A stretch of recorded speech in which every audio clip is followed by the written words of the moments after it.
free. Dubois in front. Forbort scores! Derek Forbort on a feed from Pierre-Luc Dubois. Keep it coming up. Keep it coming up. Don't stop it now. Don't stop it. No, don't stop it now. Don't stop it. Keep it coming up. Alrighty, folks, welcome back to another episode of Live in 5, baby. Episode number 45, the 4th of July special. We are recording on Tuesday. That is July 2nd. I am joined, as always, by my co-host, Gage, Auzzo, Ausmus, the captain, fresh off of 2 golf trips back-to-back, bleeding into the 4th of July. Folks, can he do the 3-3? Well, it's only legal in the American Hockey League and maybe at the captain's house, so we'll get to that in a little bit. But as we always do, we plug our YouTube page. Folks, our subscribers are going up by the day. I check them every day, maybe even every hour. The subs are going up. The likes, the comments are going up on our YouTube page. Please go over to @LiveIn5 2024 on our YouTube page because, again, every subscription, every like, every comment helps us get into the YouTube algorithm in terms of building this thing from the ground up, farm to table, if you will. So please go over to our YouTube page, like that, subscribe to it. It does not cost you anything. It is free 99. Please go over to that YouTube page and just chirp us. Say whatever you want. Give us some comments. Maybe a like. Hey, maybe last week you liked the episode with, we had Chris Butler on. We had Dr. George on the last 2. Maybe you even slid into the Kenny Elber one or Jeff Merrick from a few weeks back, or maybe even the Nick Schmaltz. Whatever episode you like, whatever short you like, go on there, like it, comment, and subscribe to our YouTube. We're almost at 300 subs, so we're trying to get to 1,000, folks. And then we're going to get the next 1,000 and then the next 1,000. So please go over to our YouTube page, like that, subscribe. And yes, give the boys a comment on one of the videos. All of our social clips we post on Instagram and Twitter are on there. So go like that, subscribe now. Folks, we are always brought to you by Mini Movers. Mini Movers is the official moving company of Live in 5. As I always say, if you need your shit packed, you know someone that needs their shit packed, give the captain a call. Give him a chirp on his Instagram, his Twitter. Get at him. Minimovers.com will answer all your questions. Their number is on the website. Get a free quote today. Head over to minimovers.com. I'm sure this is a busy time of the year for Mini Movers. Probably a lot of people, in and around the summertime, getting that move into their fresh new place. Hey, maybe, you have kids and you're moving. You're looking to get to a different school district. I know he moved one of the guys. I came on our show with Chris Butler a couple weeks ago. He was sliding over from Eden Prairie to Chaska. So give Mini Movers a call today. Get a free quote. Go online. Chirp him. Get at the captain. He will hook you up over here. Folks, always brought to you by Butter Golf, the official lifestyle and apparel company of Live in 5. We are getting into our new drop again. Hopefully, Auzzo have been pumping it up for the last 6-7 months. Chasing this guy is like chasing OJ right now, but we're getting through it. It's almost over the finish line. The best thing about it is the product is unbelievable, so I cannot wait to get it to the people. Revamping the website. It's all done. It's all ready to go. So when we hit takeoff, we are hitting the ground running. So, folks, be on the look for that. Go over to butter.golf right now. Again, we still have some of our hats we've released over the last little bit. Some good stuff on there. You saw a guy like Willie Stiles wearing our Butter Golf Rally cap in the new Netflix Amazon series in terms of kind of like the full swing of hockey. So go check that out. And lastly, we are brought to you by Gladiator Therapeutics. We had Dr. George on last week to talk about Gladiator and just everything neurological based, as well as his Neurologic Wellness Institute is a facility. I have been, suffering from a concussion. I've been in there. He gets your screws all dialed in. So here is the ad read. Are you tired of dealing with chronic aches and pains or neurological conditions? Gladiator Therapeutics offers a revolutionary solution using quantum physics to improve your health. Our devices use patented technology to emit far infrared light, stimulating cellular processes without heat. This can reduce inflammation, speed up healing, and enhance mobility. Clinical trials show impressive results, including a 400% increase in survivability in stem cells, accelerated wound healing up to 68%, faster, and significant improvements in Parkinson's disease models. Wearable 24/7 without power, our devices can be a game changer. Folks, visit www.gladiatortherapeutics.com/contact little-drgm/ to learn more and start your journey to better health today. Auzzo, episode 45, we had the newest Canuck on Derek Forbort, longtime NHL veteran, just came off a deal with the Boston Bruins. He signed yesterday on the day one of free agency with the Canucks. But before we get to Derek Forbort, a.k.a. Forby Fella, thanks for joining us, Derek. It's weird calling him Derek, but thanks for joining us, Forby. He's going to be joining Brock Besser, our good buddy, who we've had on the show in Vancouver. That team is a contender, not a pretender. So fired up for Forby. He gets a year there, another 7 figures in the National Hockey League, and hopefully can convert that into a longer-term deal there. But fired up for him. Auzzo, let's get to you, man. You are back from a back-to-back golf trip. First of all, I got to ask you, before we get into where it was, did you win the MVP? Did you go back-to-back or no? I unfortunately did not go back-to-back. I gave it my all. I think I finished top 5, top 6. But to go back-to-back, Jordo, after that Nashville weekend, holy shit, that would have been tough. I just couldn't do it. It took the life out of me. I think if I was a little, 4 or 5 years younger, I could have. But I think my age was showing a little bit. I had to let the foot off the gas a little bit. Kind of went to bed a little earlier. But all in all, I didn't finish in the last half. I think I brought a good effort, which I'm proud of. And that's something I can hang my cap on.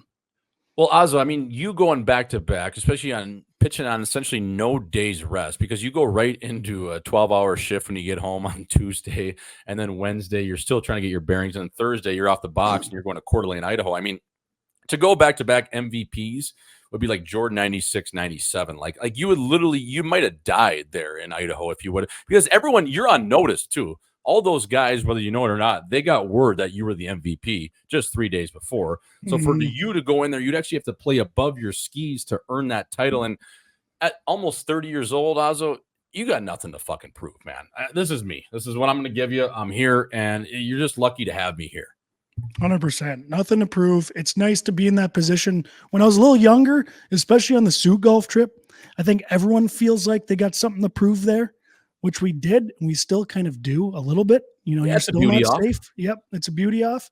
But yeah, you know what? I was just happy. I know those guys were doubting me coming in, like, oh yeah, you just got the MVP. You're going to be sleeping early. You're not going to bring much to this trip. I like to think I still brought it. So yeah, I'm happy with my performance. I've got no regrets. And you know what, Jordo? I actually came home Sunday and I wasn't feeling too hung. I had a good Monday, had another good Tuesday, which I couldn't say after the Nashville trip. Yeah, that whole goddamn week last week was a write-off, if we're being totally honest. But also, I wanted to get into you and just, get into it a little bit and give the viewers and the listeners just a little bit more context of the golf trip you just got back from, which was the Kitschy Cup, which is essentially all your Grand Forks buddies, everyone in and around that kind of that Paul Ledoux era of, Grand Forks Central guys. And obviously you and a guy like Keaton Thompson got kind of, just, you added to the band, if you will. You're a little bit younger, but you were always hanging around in Grand Forks. Those guys would come over to your place in the summers or when they were back during the season up at, Nodak at 420 there. But just take us through the crew and who ended up taking home the Kitschy Cup, because actually 1 year I played in that tournament as an emergency backup 1 year. And I mean, I shit the bed. Yeah, no, it's a serious golf tournament. We all take it seriously, but what it is it's a bunch of guys from Grand Forks. We're in this group chat together. We text into it all year long. I would say it's a lot more active than the Sioux golf trip group chat. It stays live all year long. A bunch of Grand Forks guys. The way we got Kitschy Cup was Paul Ledoux, his parents, his mom and stepfather. I don't know if they're completely married, but Carrie Ledoux and John Fulp, beauties. They have a place on Kitschy Landing.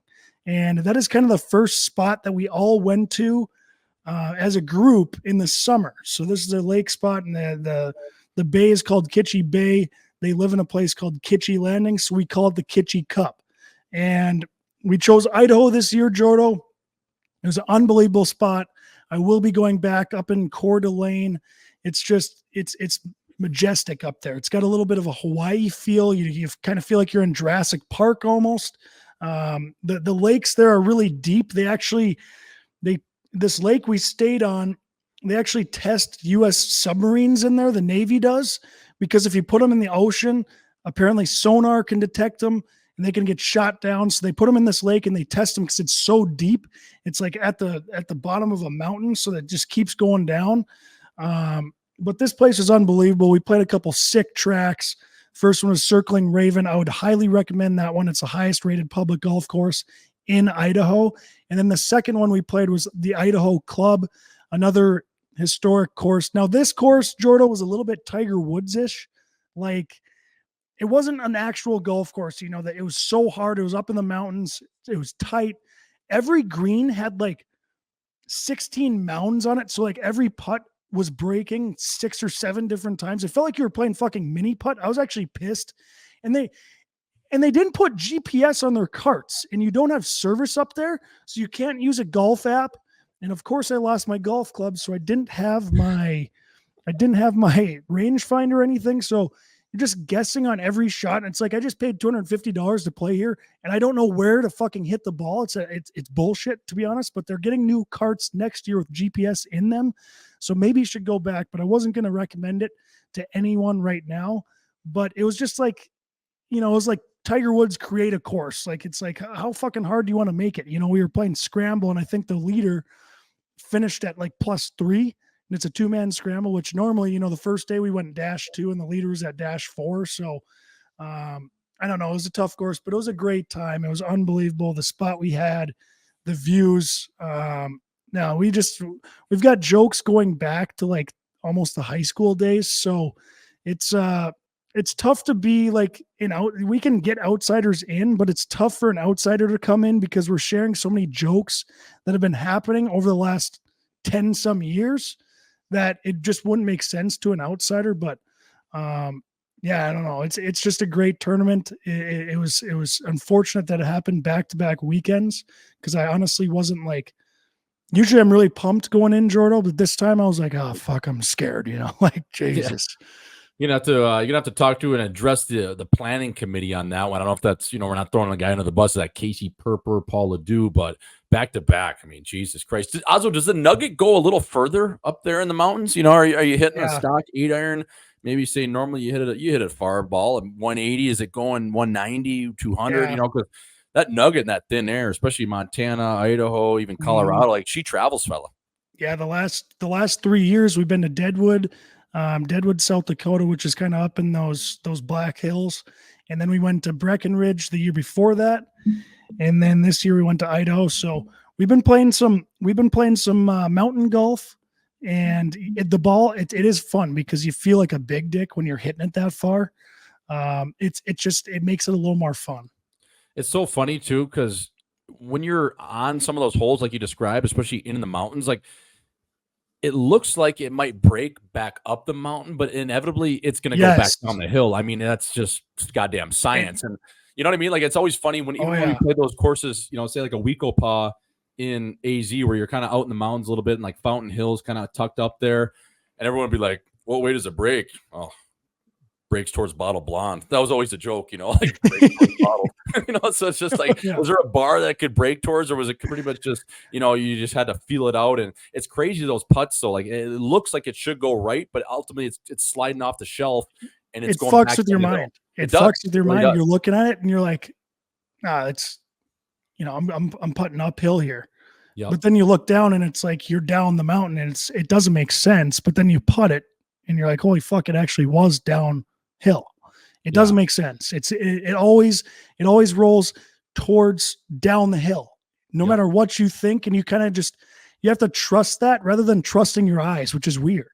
Yeah, it is. Yeah. Especially if you're a little banged up and you can't even see to begin with. But yeah, that's the thing about mountain golf. It's hilarious that you guys have literally been, I mean, I guess Breckenridge, Idaho, I guess South Dakota is a little different, but it's a mountain town boomer crew, I would say, It is. We'll leave it at that. So, trees were talking to us out there. Yeah, getting stoned over there with the woodland fairies like Chaz Michaels, just getting all goofed up on Mountain Dew. But Auzzo, last time we chatted, I was in the Chin over at Caesars.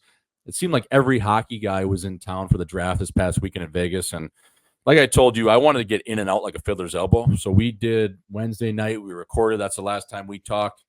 And Thursday, woke up at about 5 in the morning and did a sandbagger over at the Wynn with the Chicklets guys. And, I was telling you, I was trying to stay off the piss, right? I get there, I show up to the Wynn course, never played that course actually before. I think I played it one time when it just opened back in 2018.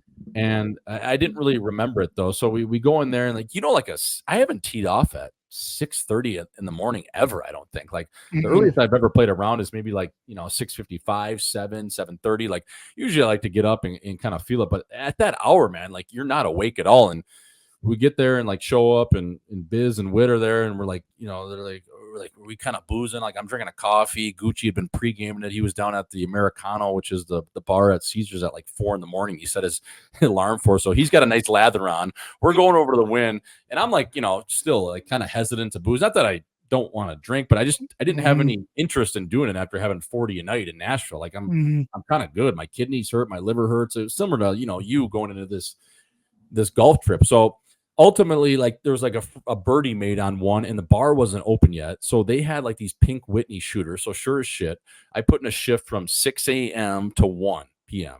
And it was 108 that day, but that course at the Wynn is actually pretty nasty. And I think the sandbagger, if it turns out well, in terms of editing it, it's going to be pretty good. It was hilarious, man. We were only supposed to play 9 and then I was I could barely see the ball the first 4 or 5 holes. I was shaking over the ball still. I'm like, fuck it, I got to get drunk. So I started funneling my tequila, started having the pink Whitney was flowing. And then on 7, Auzzo, I'm not going to give too much away, but I end up burying. We were down 2 at the time because we're playing scramble where we're just playing match play. And I end up burying a 65-foot putt, and that just sent us to the stratosphere. It started, the shots are flying, birdies are going, and they're like, look, we're going another 9. I'm like, fuck, here we go. So yeah, it was pretty cool. Those guys are awesome. Witt, I know Biz, obviously Biz is, friend of the show over here, but man, Whitney's a beauty. He's a great guy for all the people. Just good shit. Yeah. And every time I've met him probably, 5 times over the year, just running into him, bumping shoulders. But this was a time where you get to spend a lot of quality time with him and, just hang out with those boys. We were out there for 6 hours because Gucci, he hadn't played golf in 4 years. I was going to ask about him. Is he how was he out there? You know what? I was calling him all day. I was calling him a sneaky 40 handicap. Yeah. So he's a sneaky 40. So we played best ball. Think about how funny this is. Again, I don't want to give away too much, but I can tell this story. We played best ball. So 2-on-2. Witt buys in as a 3 cap, which is so sandbagged. Biz says he's a 12, 13, which is fair, but he was playing lights out until he got to that tipping point where he was kind of shit-faced. I bought in as a 12. I can shoot anywhere from, on the golf trip, I shot 78. The next day, I probably shot 92. So my game, I bought in as a 12. Gucci, I'm like, man, he's going to need 2 shots a hole. Not that he's a bad athlete, but he hadn't played golf in 4 years. So they end up giving us 12 shots in a scramble. How funny is that? We got 12 shots in a scramble. Yeah, we did. We got 6 on the front and 6 on the back. It was supposed to be 5 and 5, but we needed more. We needed to adjust the game. So we got 6 shots in a scramble. Because essentially, Gooch played pretty good at the start. I couldn't see the ball. So he actually hit a couple good putts, a couple good drives when we needed it. And then I started actually cooking pretty good on the back. If I was playing my own nugget that day, my scorecard would have been probably 50-37. Just one of those days. So just a get the piss in you and you get lubricated. Exactly. Just the worst 87 you could ever drop. So that would have been my game that day. But man, the production those guys have and just how many camera guys do they have out there? They got to have a ton. 2, 3. They had 4 camera guys. They had GoPros, 2 GoPros each set up on the carts. And they had a sound guy. And then they had one other guy. So they had 5 camera guys. The one guy was strictly just at the tee box and he would take all the shots. So for the shot tracer and everything. And it was pretty funny, man. The one sound guy, he couldn't get Biz's microphone figured out. He was just chirping him. I'm like, Jesus, man, the guy, you know what I mean? Come on. But it's showtime. It was cool. They did did you guys have to stop mid round so they could go on the Unnamed show with Dave Portnoy and yeah. So I saw them on there. Biz was wearing your hat and they were talking about RA's little stint in the Florida ice trying to interview the Florida players. Yeah, and the Kachucks just pigeon toss them. Yeah, so they I forget, like every group was passing us because we were playing so slow. And then they took a call to go on the name show. And like, what are these assholes doing? Like, let's go. They were chirping us all day, like taking too much time, saying Gucci was taking too long over his nugget, chirping me for lining up my putts. And then they disappeared for like 30 minutes. And that's what they were doing. So, I made sure I ran over their ball, just to make sure they send a message. And that was actually on the same hole that I ended up burying that long putt. So I put it right in their jaw, and they're like, "Fuck it, we're going 9 more." So yeah, I did see that. It was funny. RA showed up. They'll probably have it on the video, but he showed up like on hole 17 in the same clothes he wore the night before. Choker still on, by the way. He was wearing that choker like, all weekend. Oh man, he looked like Is he actually wearing that because he thinks it looks cool, or is that a joke? It's a joke. Like Biz makes him wear it. So he like shows up, like I don't even know if he slept, but like he took a Pink Whitney shot and then like puked after. Like he was white as night, my friend. Like he just looked horrible. But the guy's been on like a 30-day bender through the whole playoffs, freshly divorced. I mean, how do you He's blame a divorce bender? You can't. Exactly. I mean, what else are you gonna do? Man, he was funny. Like we were sitting on one of the tee boxes, and I hope they put it in the video. We were going through, as me and RA going through the slap shot quotes, kind of similar to what I was doing with Jeff Merrick. But you know how RA talks, especially when he's fucking in the bag, like, I like the fuck teams, don't you? He's like just talking like that. He's like, a water boy. You guys brothers? Like, so yeah, he's going Farmer Fran on us. And it's just, man, he was funny. But yeah, the whole thing was good. You know who was actually unbelievable in person? Never met him in person, actually, was Grinelli. Good dude, man. Yeah, he's a great kid. Yeah, he's a good kid. So that was fun to see those boys. That'll come out hopefully in the next. So you didn't get to the Sphere though. No, you know what, Auzzo? I spoke about it in the last episode. Like watching a 17-year-old go across a stage. I'm not a priest, right? Like I'm good. I'm not Epstein. Like I mean, the Sphere. Now in hindsight, I say that, but in hindsight, I wish I would have went because it looked nasty. It looked unreal. How do they not do it every year there? I know. I was thinking that. I was like, this has got to be an every year thing. That looks unbelievable. The big board on the Sphere.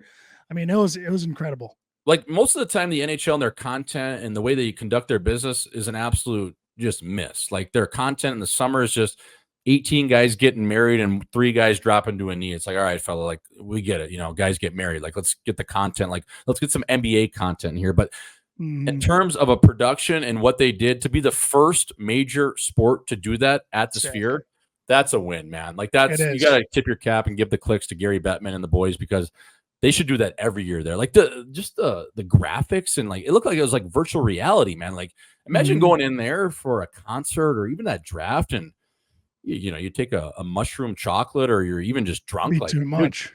I think it would be too much, wouldn't it? Yeah. It almost sensory overload. I don't know if I'd be able to handle it. There's so much shit going on, man. It looks so futuristic.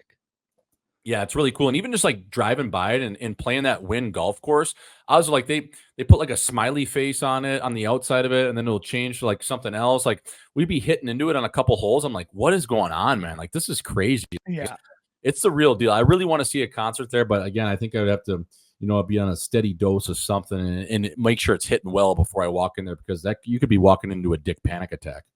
100%. That's the main time you're walking in with a panic attack. I'd be checking my pulse. Yeah, you're giving it the old this one, just fucking water in the face. Just, you think you're drinking a beer just to calm down. That's always the best, right? Trying to get sober, drink a beer, like, oh, fuck, maybe this will calm me down.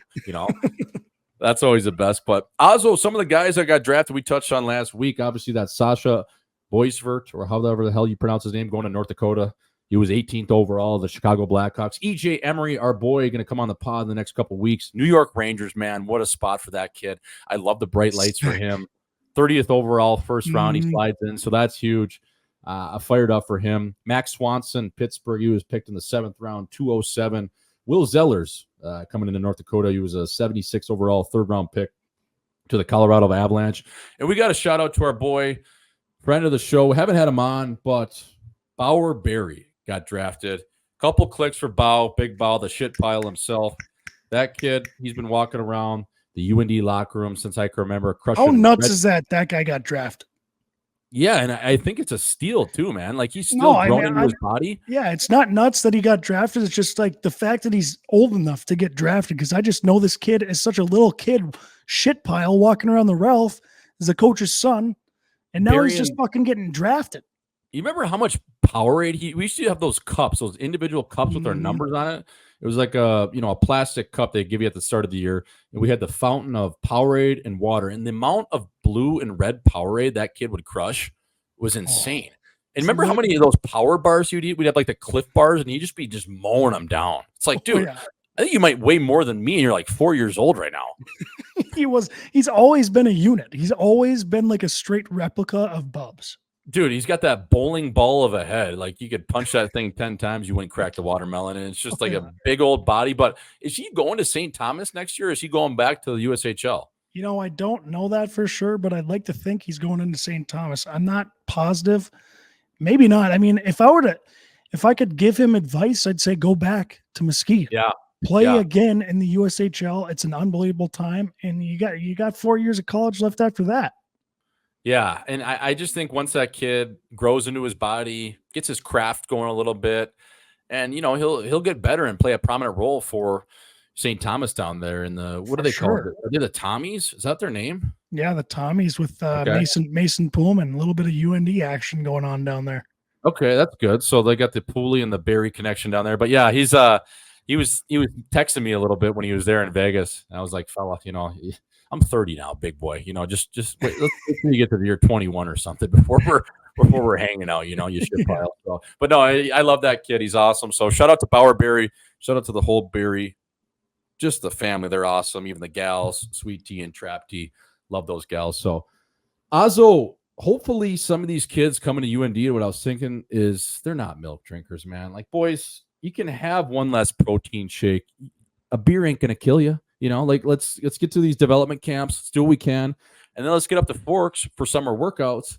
And don't be scared, to have a Busch Light. Let's get bonding early. Let's have these boys, over at the Pita Pit. Let's welcome them in. Let's get, that UND culture that we always talk about. That's a tight-knit group that there's nothing to do in Grand Forks in the summer. You're hanging out with them. Well, it was back in the day, it was a women's hockey team. Probably now it's a soccer team. Like, boys, bond together. Again, you don't have to drink every night, but Friday night when there's nothing going on in Grand Forks, if you're not, of age, whatever, I'm not condoning drinking, but don't be scared to have one and hang out with the fellas. We had Derek Forbort on, and he was talking about just those tight teams in LA and how Dean Lombardi, the general manager who won 2 cups there, would only really like to bring in guys that were guys that were hanging out with each other, playing beer pong. So that goes a long ways, man. We always talk about it, but we cannot preach enough to the choir of how much that means. Jordan, what we always used to say, and I think it holds some weight. I mean, you do this in the summer, you got to teach yourself, you got to train yourself to deal with some adversity. Yes. And there's no greater time to train yourself to deal with some adversity because you're going to go through it during the season in the summertime and having to do an absolute 2-hour bagger workout with Pooley and then hop on the ice after hungover. Yep. That, my friend, is called fucking adversity. And that's how you learn to sack up.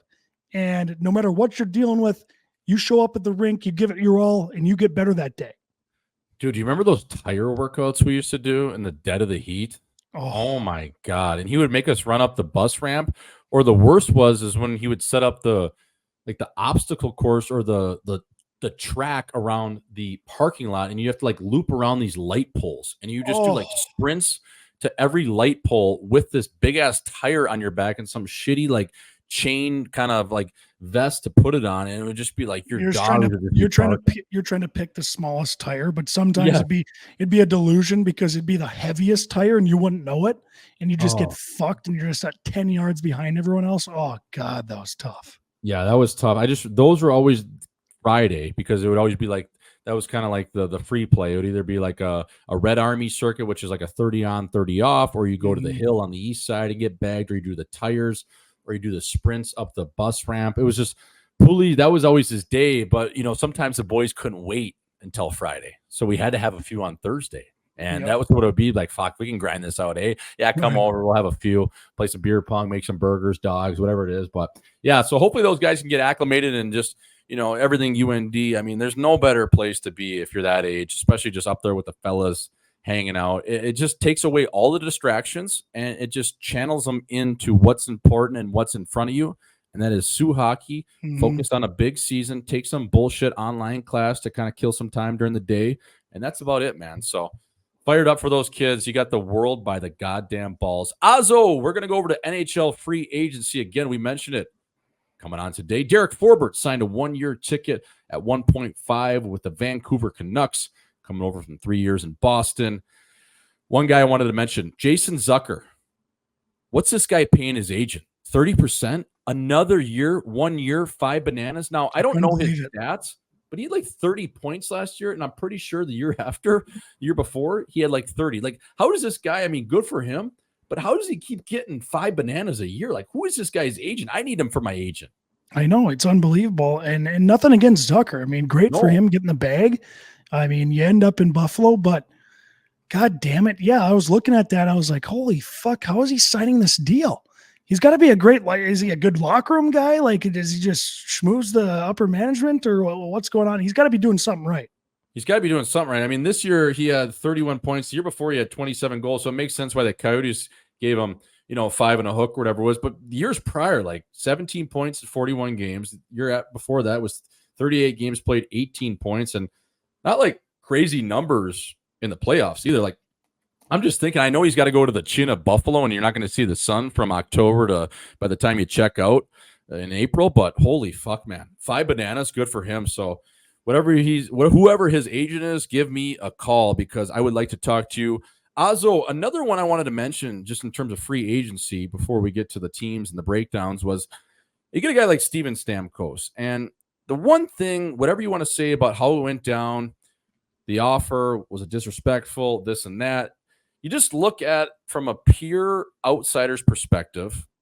So you trade Stamkos and Sergachev, and you insert McDonough and Gensel, and you ultimately you're going to have to add and pay Moser because that came back from the Sergachev deal. But to me, like, isn't that just kind of apples for apples? I mean, I know Gensel's a younger player, and he's probably at this point, you'd rather pay him 9 than pay Stammer 8. Especially if you're going to have to give Stamkos, 4, 5, 6 years on a ticket. But, like, I don't know, man. I just thought the level of, I guess it's cutthroat. That's the business. But you got to remember, Steven Stamkos had 40 goals last year. And he's only missed 4 games in the last 3 years. So the injury thing, the injury bug, I mean, you can kind of throw that out the window. Like, he's had some unfortunate injuries over the years. Julian Brisebois, that probably weighed into his decision. But at the same time, the guy tucked 40 this year, and he's only missed 4 games over the last 3 years. That's regular season games. Like, you just think there would have been a way to sneak him in. Maybe if it was more term given and less AAV, similar to like a Evgeny Malkin deal, like 6 times 6. You get him as $36 million because he gets 32 in Nashville. I just thought, man, like, they're going to be looking at that one in a couple of years, even scratching their head, just being like, fuck, you know what? We probably should have done the right thing. And I know it is a win now business. And so what have you done for me lately? And what are you going to do for me? But man, I just thought for the longest tenured captain in Lightning history that brought you 2 mugs, there was a better way to do that. A much better way. I don't understand. He's a guy who should retire a Bolt, and I think that means something, which I thought they should have honored a little more, I guess, from, what they offer him, Jordo? 8 over 4? 8 years, $4 million? 3. 3? So 24 million. Yep. He got 32 in Nashville. I mean, like, that's not even close. Like, no. They just they pushed him out of town, eh? Like, they completely just wanted him gone. It just seems odd. It seems really weird. Maybe they're trying to avoid like an Ovechkin situation where you obviously can't trade Ovechkin, but right now it's like, do you love paying him that money? Probably not. At the end of the day, you've got your 2 cups, and he, like you said, he's still a 40 goal scorer, and he doesn't miss games. Like, he 40. Still has it in him. It's insane. So you add a guy like Gensel, which is a great pickup, but to me, you add McDonough, who's a great player, borderline USA, probably a US Hall of Famer, borderline, probably he's not a Hall of Famer, but definitely a US Hall of Famer. But again, McDonough's 35, and you trade him out, so he's a depreciating asset. Mikhail Sergachev is a 1998 born. He's 25, 26 years old.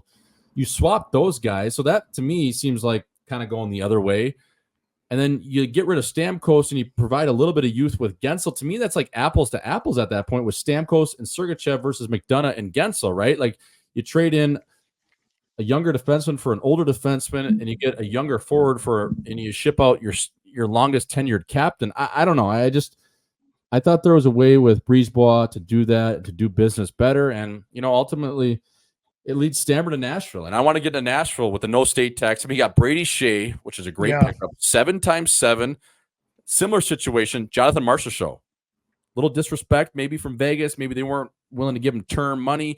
He gets 5x5 and a hook. You add Stammer at 4 years times $8 million.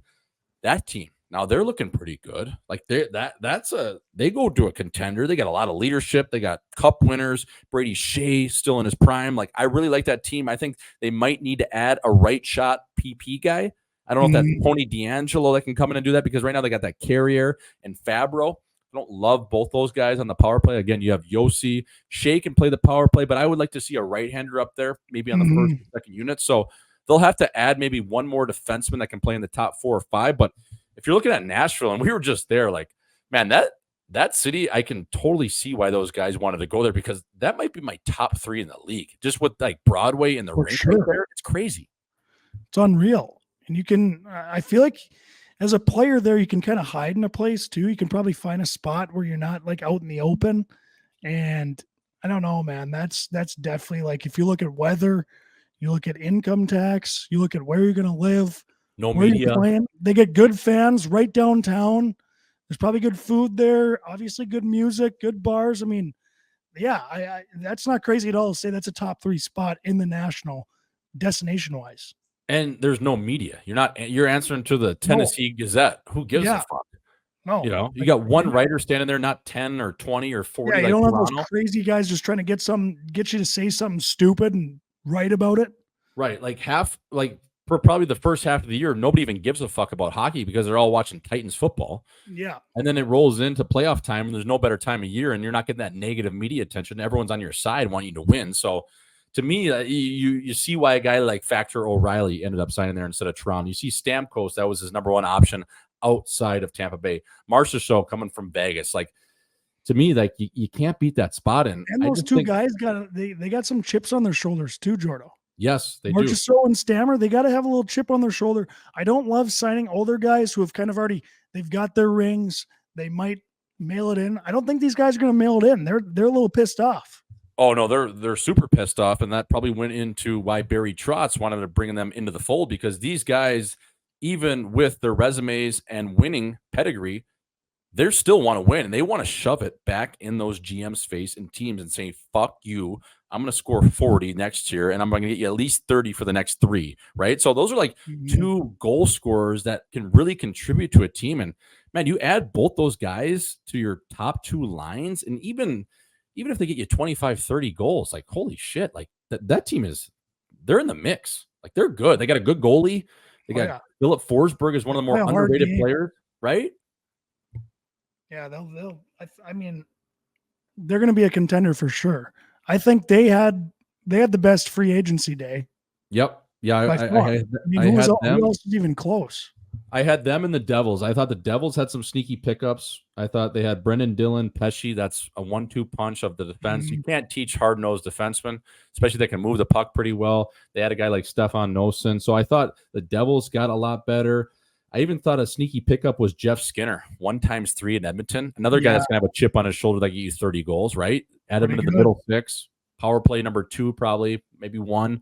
I really like that pickup. One team, Auzzo, I didn't like, Toronto. Like, what are these guys doing? Like, they add Oliver Ekman-Larsson. Again, nothing against Oliver Ekman-Larsson. I think he's a great fit on that Cup team as a number 5 or number 6 defenseman. Now, you add him into your fold, and you give him 4-year term at 3.5. So now he's got to eat more minutes. There's more expected of him. Brad Treliving, who had him in Arizona back in the day as an assistant general manager, brings him back into the fold. They had him. They had Tanev, I like Tanev, but he's always hurt, and he's a depreciating asset, being of 1989 born. I don't know, and they didn't really do anything up front. Let Bertuzzi walk. They added Domi, yes, but I still think they need winger help, and I just don't see like this team being any better than they were last year. And honestly, if I'm looking at them on paper, like they're kind of the same. Mm-hmm. How do you feel about that? The Caps signing Chychrun, getting rid of Jensen. Yeah. Obviously, you have to pay Chychrun more, but Jensen was a pretty solid defender for his price. I mean, Jensen's a great defenseman. The way he can skate. I mean, he got absolutely conked last year. I don't know if that was a reason why they shipped him out of town with that head injury. They maybe I don't know if they was like just want to give him a change of scenery, but Chychrun, it'll be interesting to see how that Washington team does. I mean, they've added a couple pieces too. I mean, Chychrun being one of the prominent pieces. Jensen's good though, man. He skates like the wind. You know, Yeah. like he's sneaky. He's cheap. He's cheaper. Yes, he is. Auzzo, some of the funniest signings of the day, just like collect your sheet and just pass go. Like you're on the Monopoly board and you got this whole, you got all your houses set up. You own this, you own that. Like Tyler Tuck Foley was just sick of just being in the ringer, eh? He's just like getting traded at the deadline every year. He says, fuck the NHL. I already won my mug. I'll take 4 years, 24 bananas and Man Jose. I'll just go kick my feet up in Northern California. That was hilarious. Oh yeah. He's just like, give me the nice weather. I don't want to get traded anymore. Just give me a nice house. Give me my money. Overpay me. I'm good. Like, yeah, I'm good. I'm gonna ride this out. I'm 32. This will get me to 38 if I make it, or 36. I'm good. The other one I thought it was hilarious that he's joining his buddy was just speaking of country club signings, Sean Monahan taking 27 in a hook over 5 years in Columbus. Like he's just gonna go hang out with Johnny Gaudreau and just rot, man. Just collect your money, go to Ohio State football games, and you can book your bender, your vacation to Barbados right when you get to training camp, because your team in the next 5 years is not going to be any fucking good. Yeah, I mean, I asked Forbes that question, like what goes into it when you're signing, when you're a free agent signing somewhere. Now, obviously the right play, and Forbes, I loved Forbes' answer. You'll find that out later. But like you said, there's got to be guys who are just like, just give me as much money as possible. I don't give a fuck what team I'm on. Yeah, exactly. Like, give me term, give me money, and get me to a spot where I'm actually untradeable because no one wants me, because I've just been rotting here on a stinky team. And I'll act like I'm a part of this rebuild, but by the time I leave, it's still not rebuilt. Like, we'll make some strides. Hopefully, I'll play well enough not to get bought out, and I'll be a good veteran. But I'm kicking my feet up, and I'm playing, I'm playing meaningless games probably past Christmas. And those are the games a team comes into your building, you're not going to get hit. I think it's point night. Everyone's in a good mood. Like, it's just such a different mindset when you go into those games. But Auzzo, some of the winners I thought of free agency, again, day one, there was 185 signings, over 1.2 billion handed out. That is a record. It doesn't compare to the association, where we're going to get into a little bit here. But I thought the breadwinners of free agency, I had Joel Edmondson, 4 years, 15.4 with the LA Kings, right in the chin of Manhattan Beach. Jake Gensel, 7 years, 63 bananas with Tampa. And Brady Shea, 7 years, just under 50 with Nash. So those are some of the good breadwinners of free agency. If I'm looking at it, though, I'm thinking Joel Edmondson got the best deal. No disrespect to Eddie. Unbelievable. You got paid, my friend. I love you, but what a deal. You're 31, 4 years, 15.4. And also, you're living in Manhattan Beach, which we talked with Forby about. Like, dude, that is prime position in all of the league. Like, good things happen to good people, right, Auzzo? Like, good for Eddie.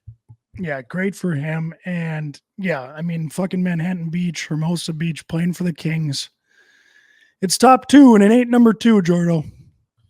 Yeah, that's a hell of a spot. So again, Eddie, what a soldier he is. I mean, a cup champ, played great in the playoffs. We'll have to get him on sometime. But yeah, I was fired up when I saw that. I texted him. I said, "LA fella, not bad, eh?" He goes, "Oh, paradise." So how pumped are you? Signed that ticket? You're just like, let's fucking go, baby. Well, especially I think, like a guy like Eddie, like he's kind of in a similar position. I mean, he's got a mug, but I would say like a similar player to Forby, who we've had on 500 odd games, can play as a 3, 4, 5, 6 defenseman, penalty killer, shutdown guy. Eddie's probably a little bit more physical, would fight earlier in his career, but like, you go into free agency and, you have some injuries over the years. Like, you don't know, like we were talking about with Forbes, like, your agent's telling you maybe a week before you're getting a 3-year deal, and then it becomes a 1 and the number is in half, right? Like, you don't know when you're going into free, you have no clue. Yeah. So anytime you get that type of term and a good bag of, 3.85 a year is pretty good. But speaking of a bag, Auzzo, NBA free agency, did you see this deal? Jason Tatum, 5 years, 314. How are you? It's crazy to me that we were texting earlier today. It's crazy you can play in the NBA and make $1 billion now, man. That's fucking insane.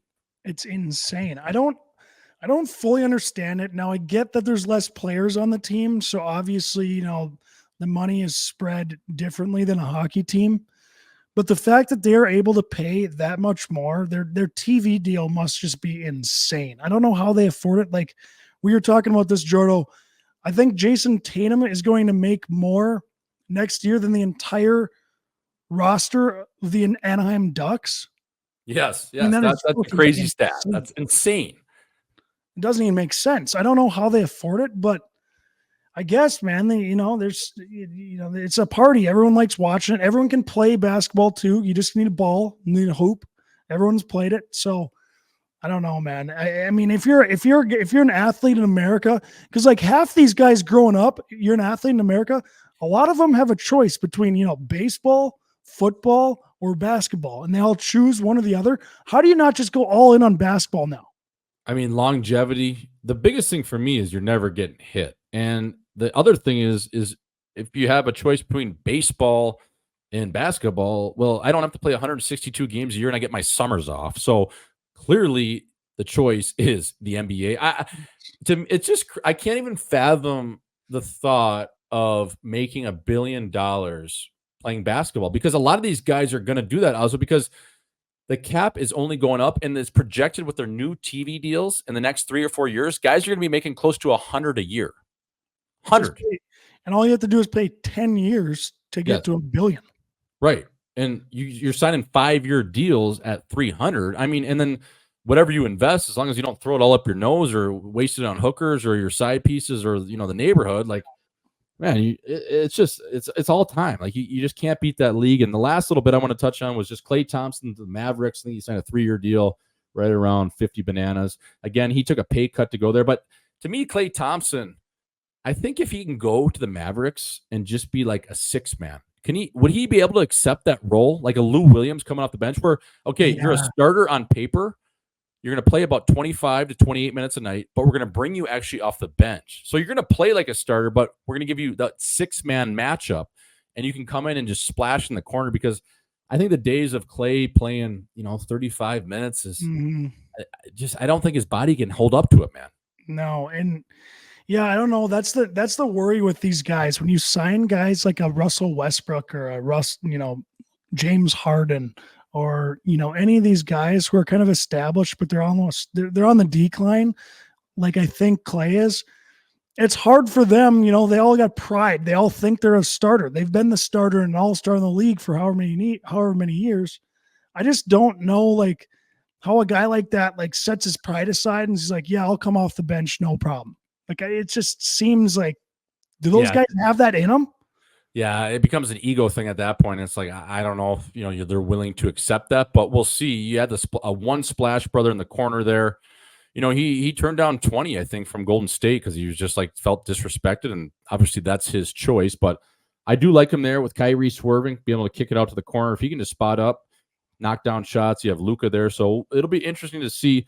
Auzzo, we're going to go over to something we're implementing today. Just not a whole lot of sports going on, and we're not exactly baseball guys over here. So, with the NBA wrapped up and free agency and all this, and, we're getting kind of the dead part of the summer. We do have Wimbledon coming up, which is huge for the tennis fans. And I believe when is the Open in terms of that's got to be coming up. That's got to be coming up soon. Yeah, the next couple of weeks, but we'll get to that. But also we were just chatting today, like thinking, even last night, like what do we insert here? So this section we're doing is kind of funny, I thought, and we might just get on a little tangent here, but what guys do to get laid. So like one guy actually told me when I was playing in the jungle, his name is James Wisniewski, defenseman that played a long time in the NHL, signed a big ticket with Columbus. We were talking about earlier, used the white stick. He was trying to come back from an ACL injury. He was playing in Carolina the year before and, couldn't get a deal the following year, didn't want to go overseas. So he came and joined our Chicago Wolves team like for the last 2 or 3 months on a PTO. And he was a hilarious character, man. I mean, guy that made, almost $50 million. He's playing in the jungle, like hacking it out with us assholes. I'm a rookie that year. And, one of the life lessons he taught us was, boys, it always comes back to pussy. So what he meant by it is like, why do you drive a nice car? Well, you're trying to get laid. Why do you overspend at a bar and pop bottles? Well, you're trying to get laid. Why do you, have a watch? Why do you have a Rolex? Well, trying to get laid. Everything was always like, he's like, seriously, boys. Why do you want a good job? Well, to get a hot girl. So what we want to do is what guys do to get laid on top of that. And one of the funniest ones, I think, and shout out to our buddy, we're not going to name a name, but our buddy back in school was getting a tattoo, and he was going to get a tattoo of this Sioux head that was a little bit, different. It was like a skeleton Sioux head.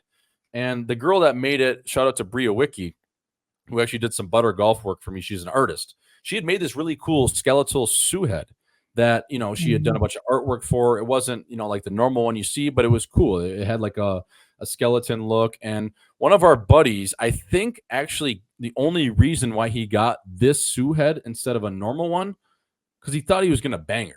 And she had a long-time boyfriend that she's now married to that was a doctor, smarter than all of us dipshits. Like, there was no chance she was ever leaving this guy for any of us assholes. But one of our buddies, I think, even took it to the point where he had her sit down and drum up a Sioux head that would go over his heart. And it was that Sioux head of the skeleton, I think, just to try to get laid.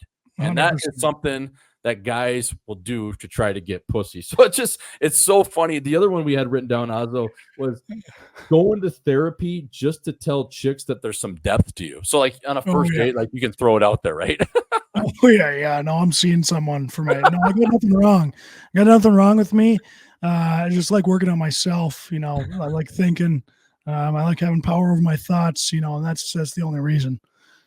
Yeah, you're on a first date and she starts grabbing your hand like, oh my God, that's so sweet. Like, yeah, I just think as guys we could open up more, and there's more to us. And a lot of times we keep these thoughts and these emotions sheltered, but I see this girl once a week, and I really get things off my chest and I feel a lot better about it. Like, that's literally just trying to wheel. And not only are you probably trying to use that just to tell chicks, the therapist is also hot. You're probably trying to wheel the therapist. What are you doing after this?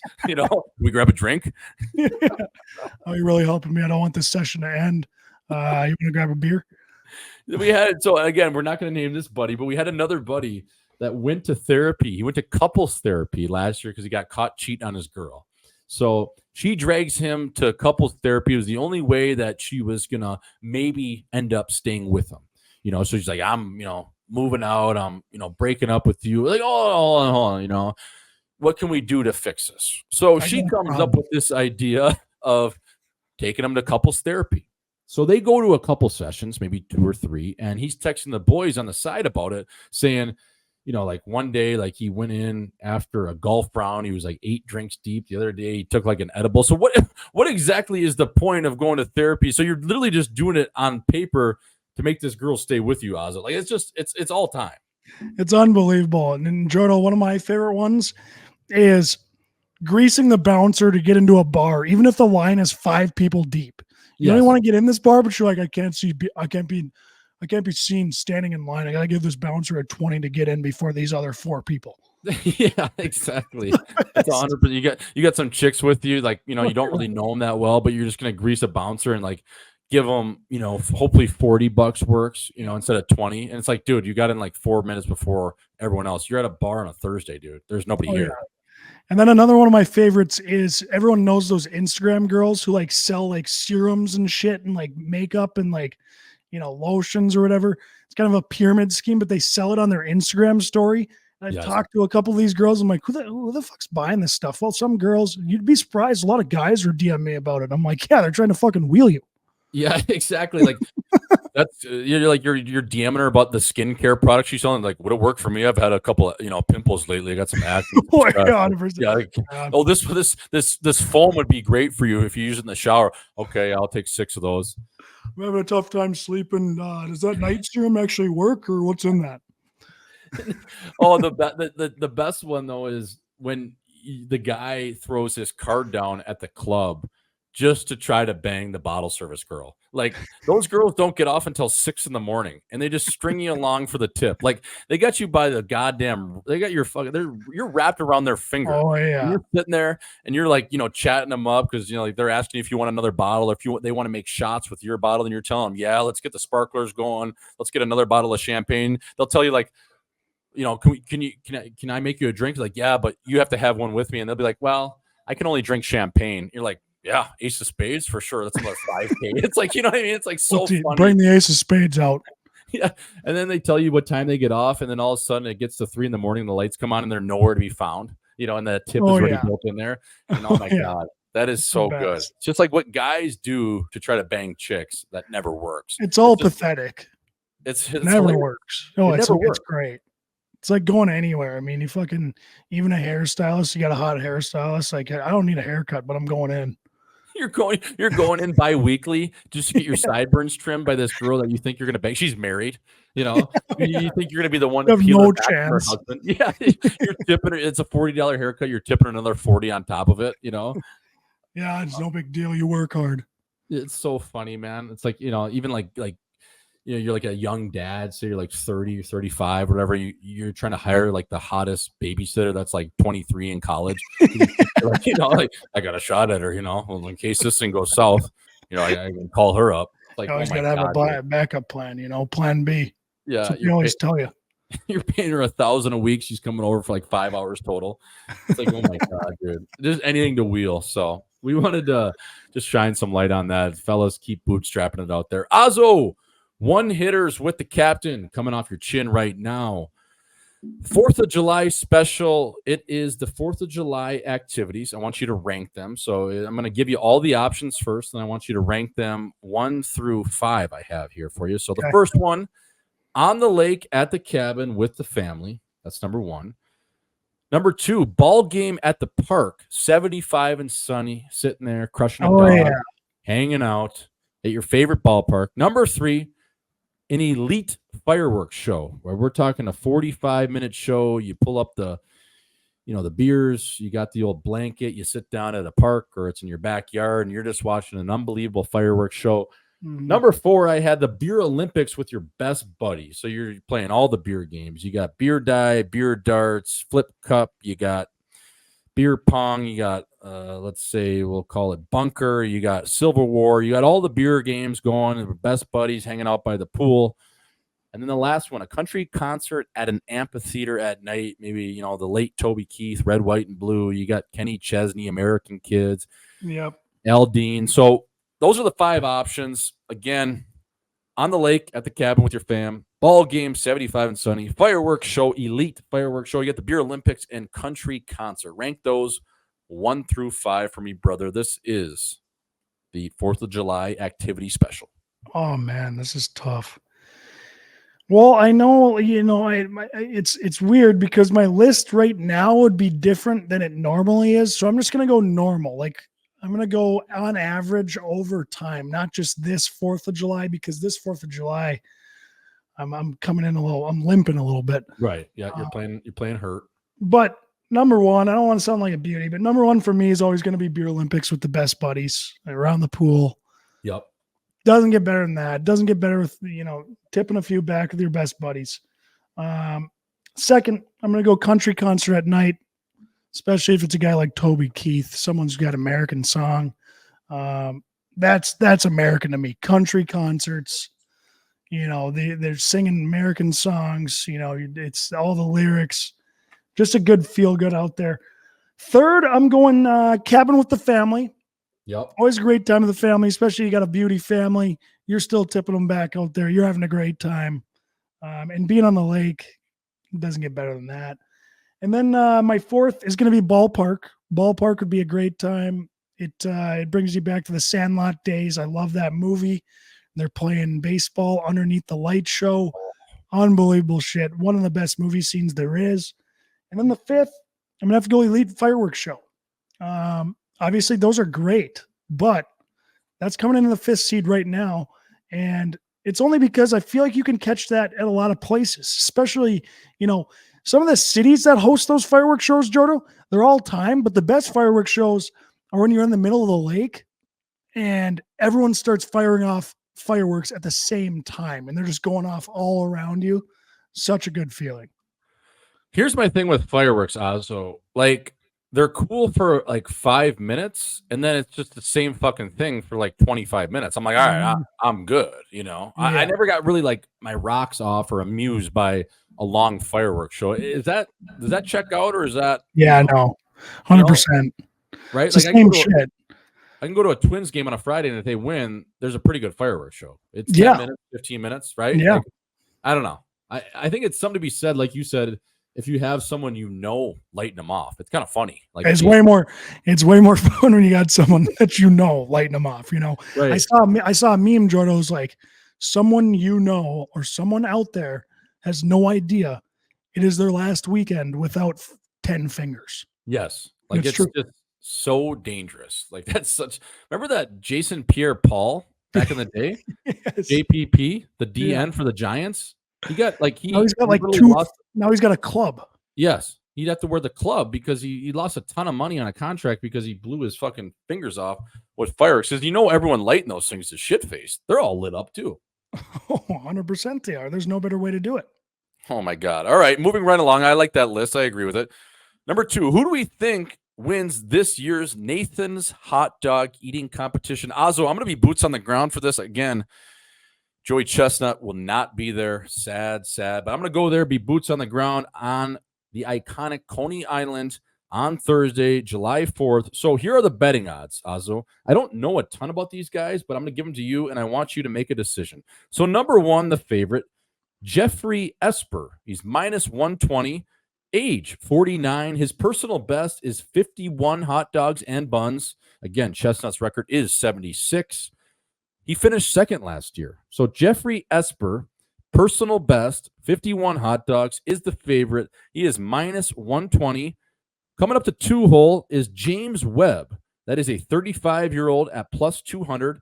Personal best, 47.5 hot dogs. So he's sniffing on the chin of Jeffrey Esper, who did 49 last year. Webby, he did 47 in a hook. He placed third last year, so he's right down there. And at plus 200, I really like those odds. In the third hole, Nicky No Worry, plus 550. I kind of like the dark horse here. Now, I didn't get a count on his official dogs from last year. I did my research. He's 35. He placed fourth last year. But what he does hold is he holds the record for most hard-boiled eggs eaten in 3 minutes. He did 50. So Nicky has a barrel. Is he willing to use it and spend it till failure on the hot dogs and keep him down? We will see. Yep. The fourth is the field at plus 2,000. So we got Esper at minus 120, Auzzo. Webby, plus 200. Nicky Worry at plus 550. If we're being honest, it's probably going to come down to one of the two top names. Man, at plus 200, Webby had 47.5 last year. That's not bad odds. No, and Jordan, I'm actually looking at these contestants right now, and James Webb, who's the next guy? Jeffrey Esper, Yep. and Nick Weary. These guys are all fucking jacked. They got like 4% body fat. I mean, how is that possible? Shut up. Yeah, I'm looking at pictures of them. They look like bodybuilders. It's insane. I don't know how they do it, but I've got my pick. I've got 35-year-old James Webb. He had 47 hot dogs last year, third place. Yep. Recent highlight last month, Jordo, he set a record by downing 70 glazed donuts in 8 minutes. Wow. So his barrel is metal test. He's in his prime. I think what's his name? Jeffrey Esper is he's 49. He took second last place, but he might be a little over the hill. Yep. I think that age is going to catch up with him. But he did consume 21 pounds of strawberry shortcake in 8 minutes. 21 pounds of shortcake. Jesus Christ. Oh, that is insane. fuck. How do you train for this stuff? I have no idea, and that's why I'm going there to talk to these contestants, get in their face, hopefully get a couple interviews with some of these willing combatants. I mean, Webby, 35, 47 dogs. I think probably 50 wins it. If it's not too humid, which is going to be about 84 degrees on Coney Island, which isn't terrible. It's not going to be too hot of a day. Again, hopefully the weather holds out. It looks nice right now. But again, I don't know. I think I like your pick there with Webby in terms of plus 200. Those seems like really good odds. Auzzo, on the women's side, we have Paige Sporanic, the golf girl with nukes, will be competing. Besides having a set that could fit about 7 hot dogs in between those fun bags, her over-under is 7 dogs. Can she do that? Can she break 7 dogs? I mean, that's That's a lot of hot dogs for a chick, you know? That Especially is a like- lot. But if you're going to compete, you better get more than 7. I want to see that over page. Yeah, I do too. And yeah, I just think like obviously with Chestnut not being there, it opens a door for these other guys to shine. So we have Sporonic is coming in as a celebrity. We have, Webby and Jeffrey Esper and some of these other guys. And who's I was trying to look up his name. Who's the big black dude that always competes every year? He drinks lemonade while he Yeah, let me eats hot see. He's dogs. on here, I think. He's always, he's never really in the top 3, but he's always just such a soldier. He's always like, 30. Jid on OG. Yeah, I believe that is because he rocks the 6'9". yeah, and he goes air, like the old school like headphones that used to come with the Walkman that you could kind of rock like almost like those earmuffs. That's what he rocks because he needs the tunes while he's going. So That's yeah, sick. I mean, I'm gonna be trying to get like autographs and pictures and. When are you getting in there? I'm going tomorrow. I'm gonna get in on Wednesday at like 4:00. I'm flying out of here at like 8 a.m. off the box of. You Sky just going Harbor. solo? Yeah, I'm going solo. I might be having a date meet me there, so we'll see on that. Oh, little maybe- official. Yeah, an official, a little home and home. Someone to hold the camera, someone to just keep me company, and Yep. so we'll see on that. That's still unconfirmed, but yeah, that's the plan right now. I like that. Auzzo, I want to ask you before I'm boots on the ground there. How many dogs are you putting down in 10 minutes? Like realistically, like you got to have a good showing. And what is your regimen going into it? Are you fasting? Are you, getting a little stoned? Are you going in a little drunk? Like, what are you doing to prepare for that? I think you got to eat like a little edible. Yep.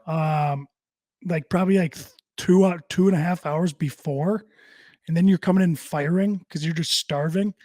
Jordo, I've never done these kind of eating contests, but I like to think I could put down 15 at least. See, that's what I can push myself and get 15 in 10 minutes. I think I got no problem getting there. That's what I was thinking too. And it's dogs and buns, and you're dunking the buns in the water, so that's going to fill you up a little bit just because of a lot of the bread. But I was having the same conversation with Biz during the Sandbagger. It was like, man, like because I was like telling him like I'm going, I want to be a part of this one day, whether it's emceeing it when the great George Shea steps down, or maybe even getting up there on stage and doing it. And I was like, I could at least do 12. And he's like, buddy, I could do 20 to 24. I'm like, that might be a little much, but I like to think if you get up there and that competitive nature just kicks in, I mean, you're going until you puke. So whether you put down 15 and puke, you put down 20, you're going till failure. I like to think I could do 15. 15 is a solid number. Rule? You can't puke. That's got to be a rule, isn't it? Yeah, it is. You got to hold it down until the ceremony's over, and that's why Chestnut, when you see him, he's like just like pushing his barrel down because he like he's trying to hold it in, especially when he's getting upwards of 70. So yeah, if you puke, you're disqualified. Even like I think it's like you got to hold it in for at least like 10 minutes after or 5 minutes or something like that. So yeah. Auzzo, that was the 4th of July edition of One Hitters with the Captain. We're going to go over to the People's Insider term of the day. And the People's Insider term of the day is sauteed. And what sauteed is when you're just all sauced up. You're sitting at the bar and you're like, Jesus Christ, like you're in one. You've been doing a heavy drinking that day. You can't really put together a sentence. And you look at the fellas and you're like, I'm sauteed right now. You're just completely fried. You're cocked up. I mean, you're more than half cocked. You're fully sauteed. You're like a shiitake mushroom you got over a skillet. You're just sauteed in soy sauce. It's way past wheeling. You can't even wheel anymore because you can't talk. Oh, you're like us by 2 p.m. on the golf trip. You're completely sauteed. Your screws have completely come off. You can't even hold a conversation, let alone look at a chick. I'm fried. I'm cocked. I am sauteed. So that's a nice little term to use when you're sitting there, you're sitting with the fellas, and you might fall off your bar stool. But before you do that, you look at them, you go, fella, I'm a little sauteed right now. So that is the People's Insider term of the day. Write that one down, put it in your pipe and smoke it. Sauteed coming through the screws. Auzzo, nail gun of the week, moving right along. Who'd you have for your nail gun of the week, fella? Yeah, I had to shout out my boy, Keaton Thompson, Tomer. I think he took home the MVP of the Kitschy Cup trip, and just from we all stopped at this grocery store, Jodo, to get some food. And we all go in and we all come back out, get on the bus. We had a party bus driving us around. Get back on the bus, and Tomer's sitting there with just a big old fucking box of fireworks that he bought from a stand, and it was just so funny. Like he's just sitting there with his fucking fireworks. And then we get off the bus and all he carries is his fireworks off the bus. He's like, no, I'm good. This is all I need. Like didn't carry anything off. He didn't end up lighting. We actually, we kind of left them outside that one night. We were going to light them off the next night. And the sprinklers went off and got them all wet. So they all kind of went to waste, but it was a hilarious bit. That was funny. I saw that picture you sent in. And it's just like Tomer sitting there like he's, bought these fireworks on the Wisconsin side of the border and got these illegal fireworks. He's just going to light them off somewhere in Idaho. It's like, bro, like, yeah, I love it. I love it. So I appreciate that pick. That's hilarious. That's such a Keaton Soul Train Thompson kind of move, by the way. If people that don't know Tomer, that is right up his alley. And he's not kidding, too. Like, he's kidding, but he's not. He's serious. He actually went and tried to ask the neighbors. These guys are kind of big wigs. They had a fucking massive house next to us. He goes and tries to ask the neighbors the next day, like, hey, would you guys mind if we light off some fireworks? And they shut it down right away. They're like, absolutely not. That'd be majorly frowned upon. And he comes back and he's like, they fucking told me I couldn't light them off. They didn't know I wasn't asking permission. I was just letting them know. Right. Yeah. At least the Good Samaritan. I'm going to ask you, and even if you say no, I'm still going to light these fucking things off. So thank you for, voicing your opinion, but it doesn't really matter at this point. These things are getting shot off. Auzzo, my nail gun of the week. I don't even know if it's nails. I just think it's maybe even a reverse nail gun. Joe Sleepy Biden saying he's a 6 handicap. I mean, I think that's the funniest thing ever. That's like being an absolute pussy and doubling down and saying I'm a nail gun, but actually being so soft. Like, dude, there's no way. There's nothing about that guy's 6 index of being a 6 handicap than actually being handicapped. Like, that's just laugh out loud funny. Like that debate, I didn't see a ton of game film out of it, but the thing that I did see, especially coming up on my Twitter, my X, and my Insta, was Sleepy Joe Biden claiming he's a 6 handicap. I mean, I would play that guy any day of the week as a 12 if he's a 6. Like, whatever you want to play for. You want to play for the Gaza Strip. You want to play for your military, fund in Ukraine. Whatever you're throwing this money in for in terms of weapons, whatever it is. Like, I'll play it for it, fella. Right now, let's go. 100%. I mean, these guys, both those guys, they wouldn't be able to finish a round walking. No. If they had to walk 18, no chance. No. That's why it's so. I mean, everything. It was funny, Jordan. One night we stayed up till like 1 a.m. just watching this debate on YouTube. And we couldn't believe it. It looked like it was straight out of South Park, straight out of Family Guy. It looked fake. Everything that came out of their mouths were lies. I mean, Joe Pa Biden, he couldn't even put together a sentence. I feel bad for the guy. I mean, he's completely gone. It's insane. Yeah, I was wondering if they were going to put like an AI Joe Pa up there. And then you got Donnie Trump. Like, these are our 2 best options for our country. It's just hilarious that these guys are talking about their handicaps in a presidential debate. And it's like, I don't know, that whole thing was just, it was so funny, man. It was wild. I mean, that's like literally reality TV at its finest. That's the best it gets. That's what Shane Gillis always says. I mean, it was pretty funny when Trump was president, and it's always funny when he's on the debate stage saying all that stuff. It's hilarious. Like Sleepy doesn't even know where he is, man. No. Like, he has no clue. It's all time. So Sleepy Joe Biden being a 6 handicap fella. Choke and poke, they say. Keep swinging them good, I guess, if that's your wrenches. Celly of the week, I had, again, it's kind of just another troll job by me, but I thought this was so funny. I mean, number 1, LeBron getting his kid, Bronny James, drafted 55th overall, and then acting like he had nothing to do with it. And then number 2, Rich Paul threatening every GM that if they don't draft Bronny Jr., he's going to go to Australia, which they called his bluff. And then he had to call the boys in LA, Rob Pelinka, Jenny Buss, and make sure Bronny gets drafted 55th overall. I mean, Ozzy, I guess if you're that big of an icon and you can get your kid drafted, so be it. Good on him. Yeah. But like this kid, I mean, Bronny Jr. averaged, coming off the heart condition, like 4 points a game. Like, he's not NBA ready. And you look at a guy like Mike Jordan, who had his kid playing at UCF back in the day. Like, Jeff Jordan averaged like 15 points a game. And like, he didn't do him any favors. Like, no, he's not a fucking NBA prospect. Like, the right way to do it. But I just thought it was so funny that these guys were like doubling down saying, yeah, they had nothing to do with it. It's like, fella, you just drafted him to the Lakers. Like, what are you talking about? Like, and it's like everyone, even if I feel bad for Bronny too, like even if he is good enough, no one believes it. No, it's just, it's a lose-lose. I can't believe they went through with it. Yeah, I thought it was hilarious. Like I just Rich Paul like threatening every GM. It's like, dude, like the guy, no offense, the kid probably should go back to school. He averaged 4 points a game.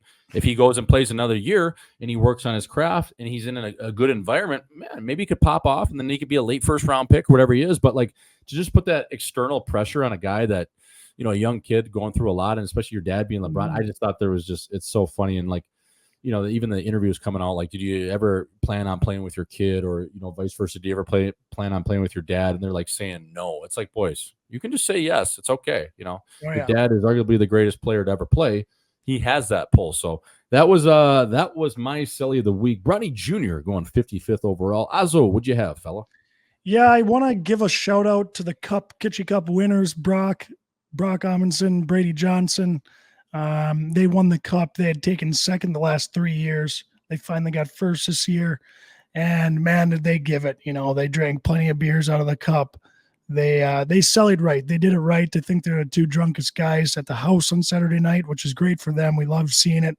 But my actual Celly of the week, Jordo, was the third overall pick, Beckett Cynic. Oh yeah. To Anaheim. He gets drafted and he's like, what the fuck? It was unbelievable. He's like, what the fuck is happening? Third overall? You kidding me? Good. You? Like, he was not expecting that. It was so nails. That was hilarious. And did you see not only that kid? So that was hilarious. I thought, like, Jesus, like, act like you've been there before. I tweeted out, like, man, like, even if you don't think you get drafted third, like, maybe like just act like you. What was he projected? Like, why was he that surprised? I think he was one of those guys that shot up the board like real late, like had a really good end of the season where he could go anywhere from, say, probably projected like, 6 to 15. Right. So then he gets taken third. It's like, holy fuck. Now I'm in now I'm a triple crown guy. Like that's a different league, those top 3 picks. Oh yeah. But he shoots up there, and then that is his reaction. I'm like, oh God, that's not like, what is management thinking like that? Like, oh fuck, like, here we go. And then I thought another hilarious one was a kid out of Finland who was a 4th round pick. No name bar on the back of his jersey. He actually played for where I played, Auzzo, and IFK in Helsinki. 4th round pick, like 121st overall of the Minnesota Wild. He goes up to the draft table, shakes Billy Guerin's hand, and says, I'm going to be the biggest steal of the draft. I'm like, okay, if you believe that, that is good. But like to have the set of stones to now put that target on your back for no reason, I don't know if that's a play, man. Like, because I think it's better just to believe it and then sneak up on management and be like, you know what? I was thinking the whole time, I told you so. Now, right away, you're going into camp and your expectation just subconsciously for these guys is like, this guy better be fucking good, Oh yeah, 100%. And I like that players do this. You only hear about it when it works out. You always hear Tom Brady telling Bob Kraft, this is the best decision you've ever made in your life. He didn't do it in front of the camera, so no one knew. So if it didn't work out, no one talks about it. Like, I would have liked if this guy does it at development camp, when the cameras aren't there and there's no microphones around, but he does it in front of everyone. I mean, the cameras are following him around. They're just walking with him over to the GM's table. It was, I kind of like it. But it was nails. I loved it, but fuck, you got a lot to live up to now. Yeah, like he could be arguably one of our nail guns of the week for that. Like, but just, I just thought it's like so funny. Like, Auzzo, like you're not okay. There's picks that come out of every round, right? Like, say he was a 1st round snub that somehow snuck into the 2nd round. Like, I think that's appropriate. You go up to him and be like, hey, fucking, I'm gonna make you proud. Yeah. Right. Or you're, Tom Brady did that with, being a 6th round sleeper. Okay, I get it. But how many guys have actually, said that and then actually lived up to it? So this is one of those where it's like, okay, man, like the percentages are technically against you, but I do like you betting on your own chin. It's just like the cameras are there, it's rolling. It's like, is this just a bit or is this like legit? Yeah. I think I don't know. I thought it was just like, oh fuck. I looked into him after it worked. I looked into him after. He's the U18 captain of Finland. Okay. He's been dealing with some injuries, so maybe that's why he fell a little bit. Sure. Okay. But, yeah. Yeah, I just thought that was like, okay, all right, here we go, fella. I thought that was good, but Auzzo, that was tape to tape with you always, my friend. Episode number 45 for the people, the July 4th special. I know you said you're going to try to stay off the piss this weekend. Good luck, my friend. I will be providing you some updates out of a Nathan's hot dog eating competition without Joey Chestnut for the first time, I think, in 19 years. So going to be a little different. I'm going to be in and out like a fiddler's elbow. I'm going in Wednesday. I get in tomorrow at like 4, and I'm out on Friday at like 5 o'clock. So just flying in for that, and actually going to come back here, and Jakey Schmaltz is coming to town. So going to hang out with him. Good luck for me staying off the gas. But Derek Forbort up next, folks. Again, always brought to you by Mini Movers and Butter Golf. Auzzo, tape to tape with the captain. Always a pleasure, my friend. Now introducing from the steep and deep snowy hills of Duluth, Minnesota, this former first-round draft choice of the Los Angeles Kings and Duluth East Hound made his way to Grand Forks, North Dakota, where the 3-year scholar pursued a dream in rec in tourism. While honing his craft on the sheet under Dave Hackstall, number 4's diet consisted of frozen pizza, red pepper cheese tostadas, and a healthy dose of sorority saliva. The 6'4" lengthy left shot has played in almost 500 National Hockey League games and, as of yesterday, inked with the Vancouver Canucks. A simple man that makes a simple play. Folks, please welcome Derek Forbort for the Live and Fight podcast. Forby fella, how we doing, baby? God, we're doing good. It's good to see you guys. Yeah, thanks for popping on, brother. Obviously, it is the week of the 4th of July, but most importantly, we had free agency yesterday. It was July 1. We're recording here on the 2nd. Forby, you are leaving the Bruins. You're going up to the Jaw of Vancouver over in British Columbia. Signed a 1-year deal there in Vancouver. Fella, just take us through that. And, you know, you obviously got to be excited going there. You're going with one of your old teammates, Jake DeBrusk. You play alongside a guy like Brock Besser, who is a UND grad himself. So just take us through that whole process. July 1, I guess you kind of never know, right, until you get into the thick of things. Yeah, I mean, I feel like everyone's agent kind of, you know, hypes it up. Oh, yeah, we're going to be good. We're going to be good. And then a couple of days before the stuff starts happening and, you know, it gets a little hairy at times, and then, you know, some offers kind of come to the table, and it all works out. Yeah, for sure. And especially for you last year, I feel like just with Boston, you had the first 2 years were really good. You had a very prominent role on the team. You were playing a lot on the penalty kill, that number 1 unit, playing as a number 4 or 5 defenseman, sub 18 to 20 minutes. And this year, it just seemed like fluky injury after fluky injury for me. It's got to be just frustrating at times. And you were able to kind of work your way back into the playoffs and get some games there, even though the lineup was a little bit set. But just take us through the last 3 years and maybe even just a little bit last year. I know it's probably tough leaving that locker room, but is it nice to just get a fresh start and kind of put that in the past in terms of just a lot of fluky injuries last year, brother? Yeah, it was a tough year. You know, just kind of had some chronic groin stuff and got an infection and kind of battled back to that and came back and then tore a ligament in my thumb. And, you know, was trying to grind through it, and but it just kind of became too much and couldn't really skate very well and couldn't really hold my stick too well. So right before the trade deadline, I went to Sweden and I was like, just take my cap space. I'm going to get these surgeries.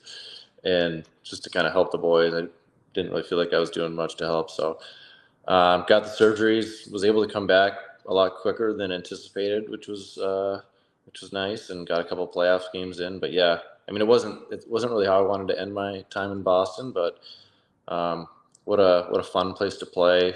It was always kind of my dad's team growing up, so to be able to put that sweater on and, you know, get him on a couple dad's trips and stuff like that, it was great. Shout out to Buck Forbort, by the way. Yeah, and Forbort, you're going into Vancouver now. Obviously, Rick Tocchet there was a hell of a player. The boys love him there. We mentioned Brock Besser. But just in terms of, you know, is the hatchet buried with the Vancouver Canucks fans? I remember you had that dust up a couple years ago with a guy like Niels Hoglander, who was actually up for the Cy Young over here at Live and 5 with about 20 goals and 6 odd apples. But is that under the bridge there? Or because I remember those people up there were, you know, they're a passionate fan base and they were coming at you a little bit. But I'm sure now that you're joining their side, it's all good now, fella. Yeah, that was funny. I remember like the next day in that media, or maybe it was the next morning. I don't really have Instagram. Like I'll check it like maybe like once a month just to see how the DMs are doing. But they were like, "What are your thoughts on like all the stuff in the messages?" I'm like, "Oh, like nothing too bad because I hadn't even checked it. I had no clue what the guy was talking about. And then I went and signed in and I had like 4,000 new comments on like my last Instagram post. And I was like, oh geez, these guys are mad. Yeah, I forget, dude. Yeah, I think I threw Hoglander into a little headlock after he kind of hit me up high, and then the next day I had to get beat up for it. It was great. Yeah, who'd you end up having to fight after that? McEwen, Oh absolutely. yeah, he's a tough customer. That's Yeah. He's my No head. thanks.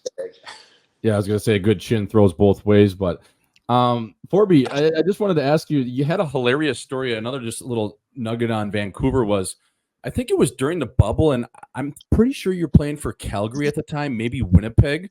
And there was this girl that would hang around Rogers Arena, right around in Vancouver by where the Canucks play, and she was known for like fake passing out in front of NHL players while walking back to the hotel. So can you fill the folks in for this story that don't know it?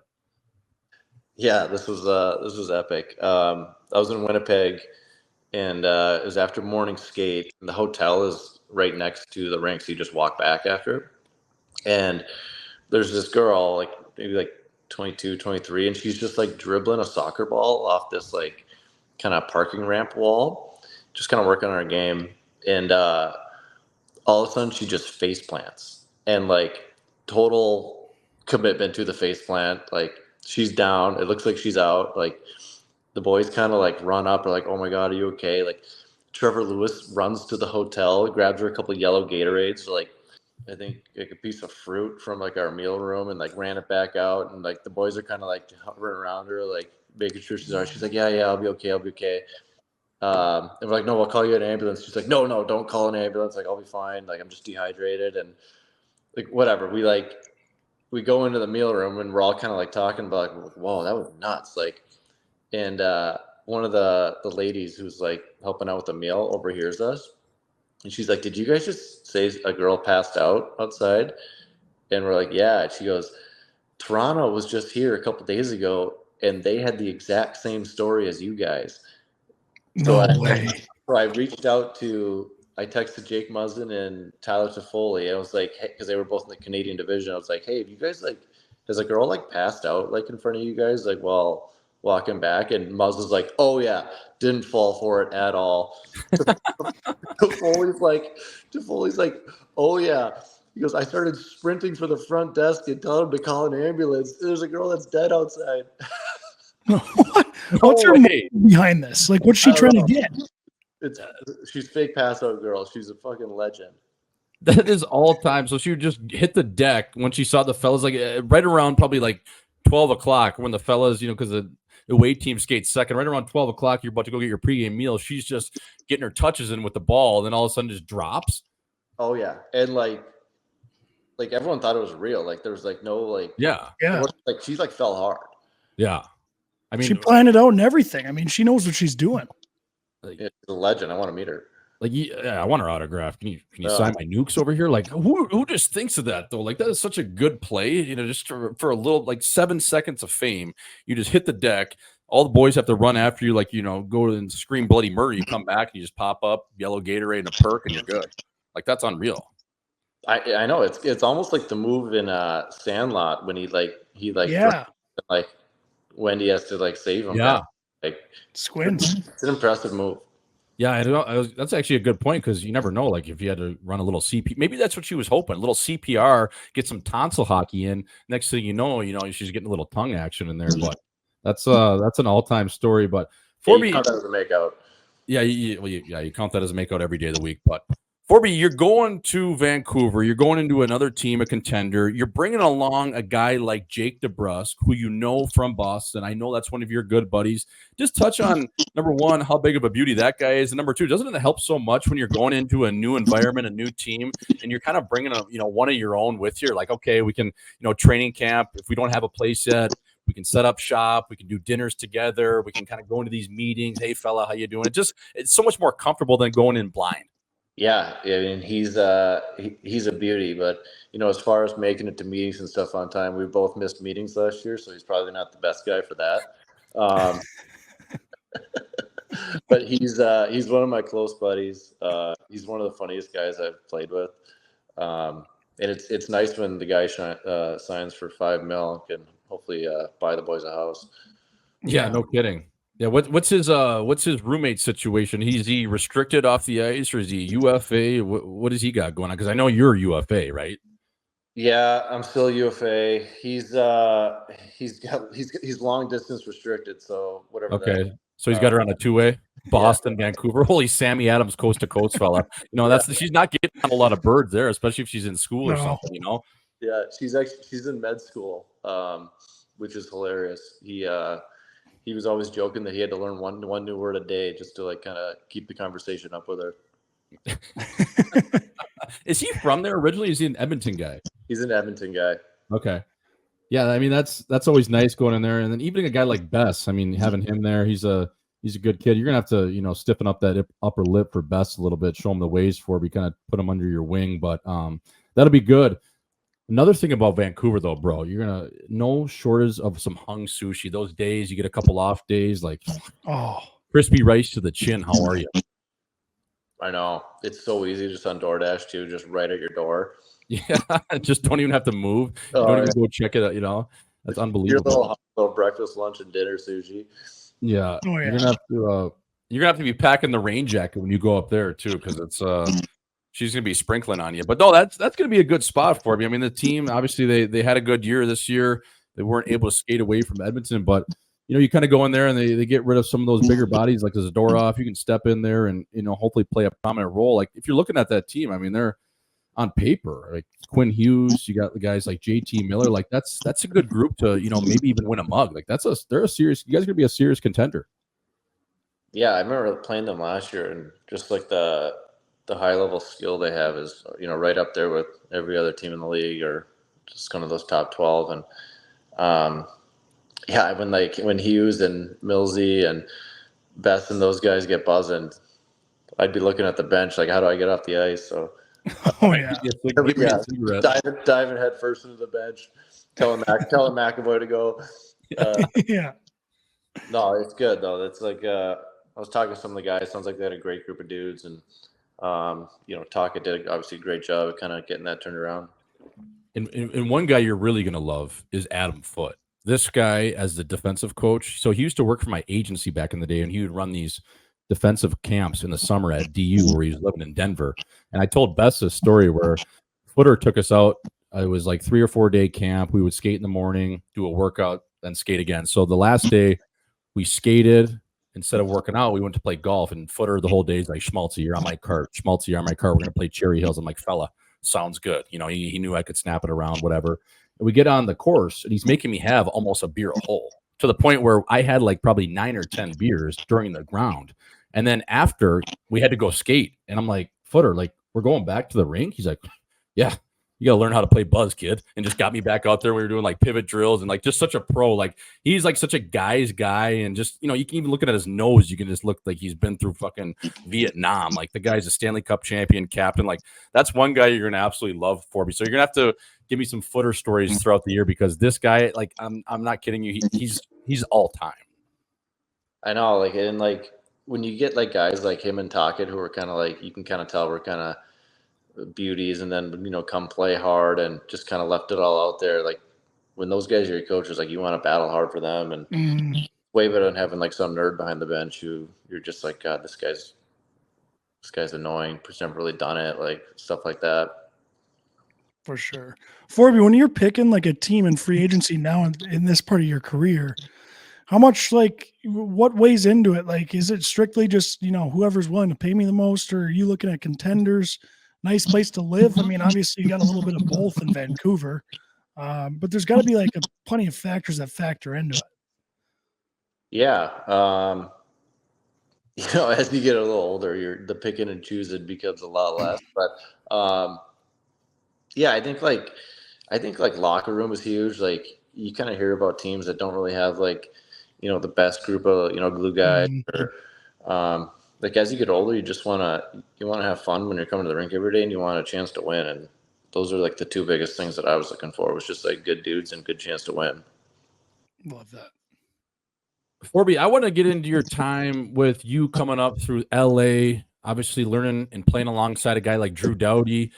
But more importantly, the one guy we got to ask, because he is like, chasing down, like he's like my great white buffalo in terms of Matt Greene. I've asked him 10 times to come on the show. He won't do it. But just talk about like coming up. You speaking of good locker rooms and just good guys. You come from North Dakota, which was a bunch of foxhole guys, and you get into LA right after those cups. I feel like it was kind of like the same sort of environment as North Dakota. And then you get into Boston, it's another good spot. But just touch on those early days in LA where you're just thinking like, man, like this is unbelievable. I want to stay here forever. But just touch on a guy like Greener because he's all time.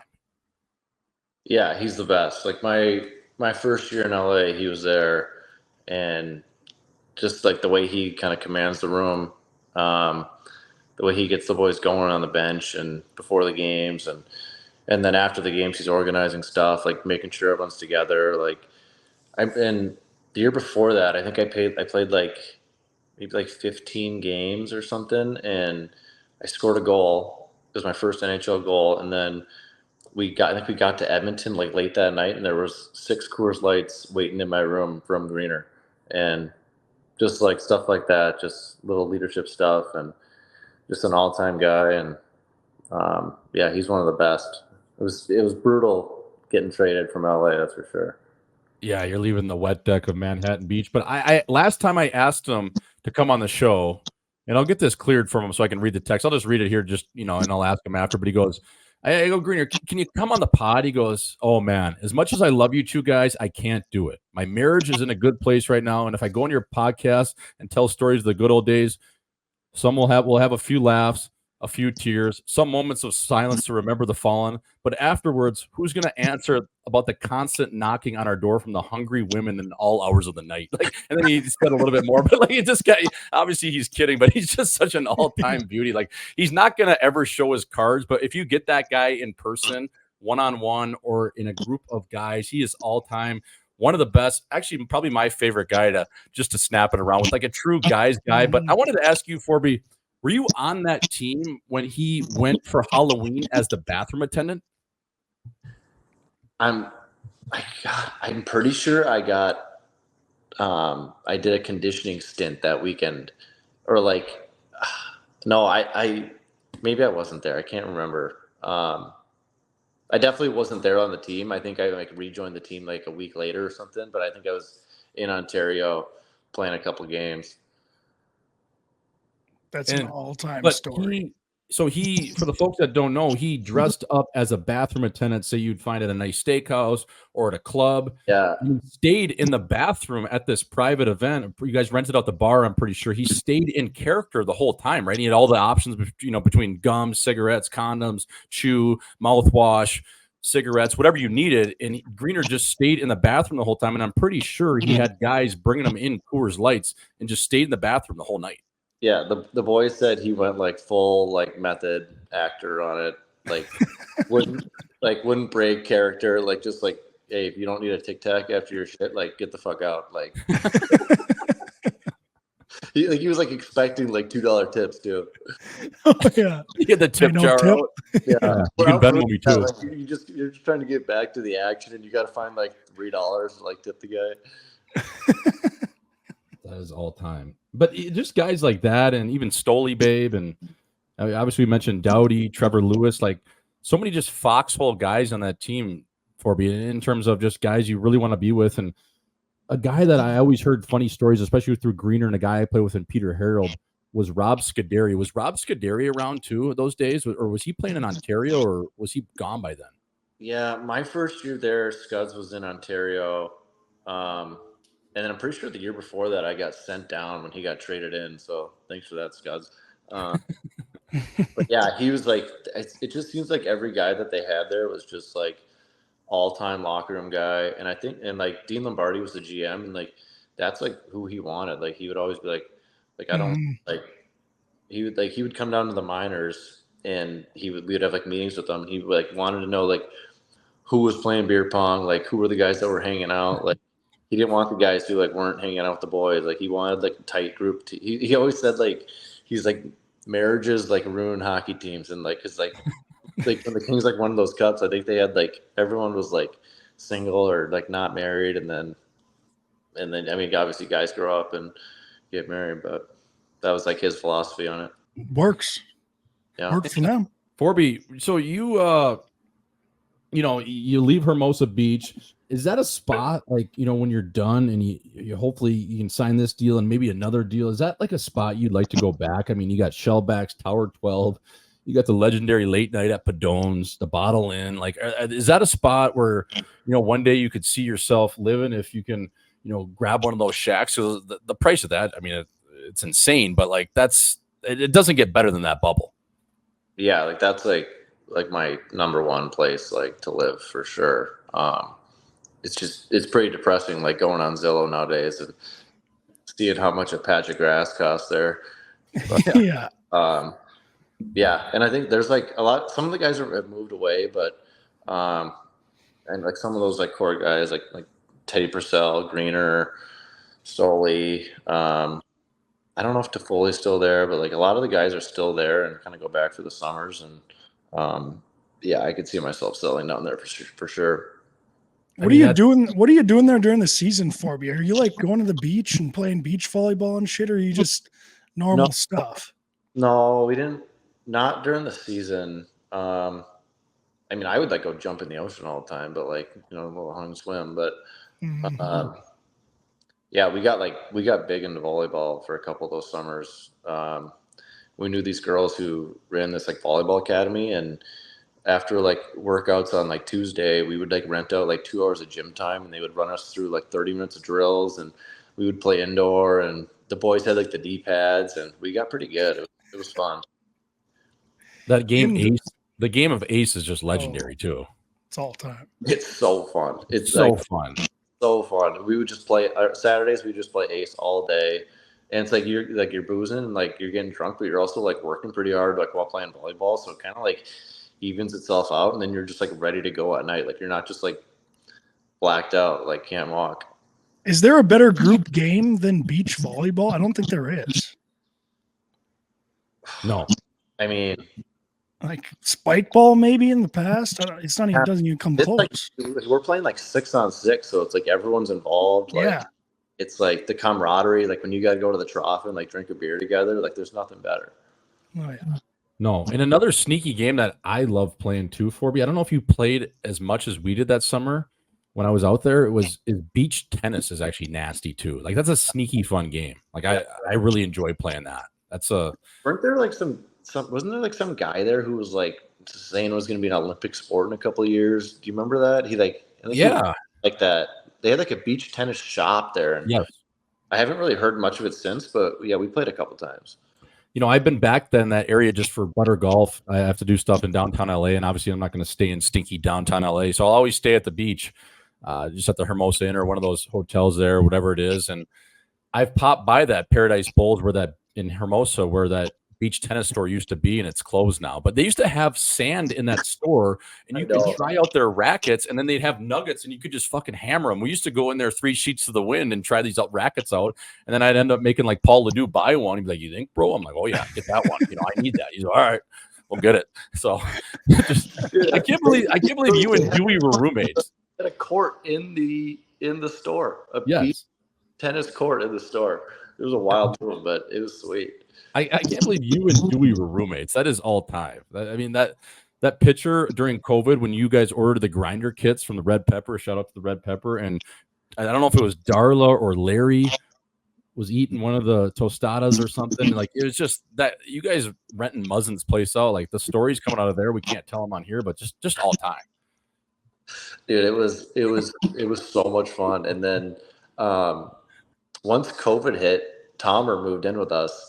It was just me, Dewey, and Tomer, and like we had Curtis McDermott. Like we had a bunch of the boys were still there. That was when Musical Chairs Flip Cup started. Yes, you guys. That was the origin. Yeah. Yes, it is. You guys created that game. Forby, you got to tell the folks how to play it because I just threw out a clip on our socials today about Musical Flip Cup, and I'm getting all these DMs about it. But you guys are the OG. Yeah, how'd you think of that?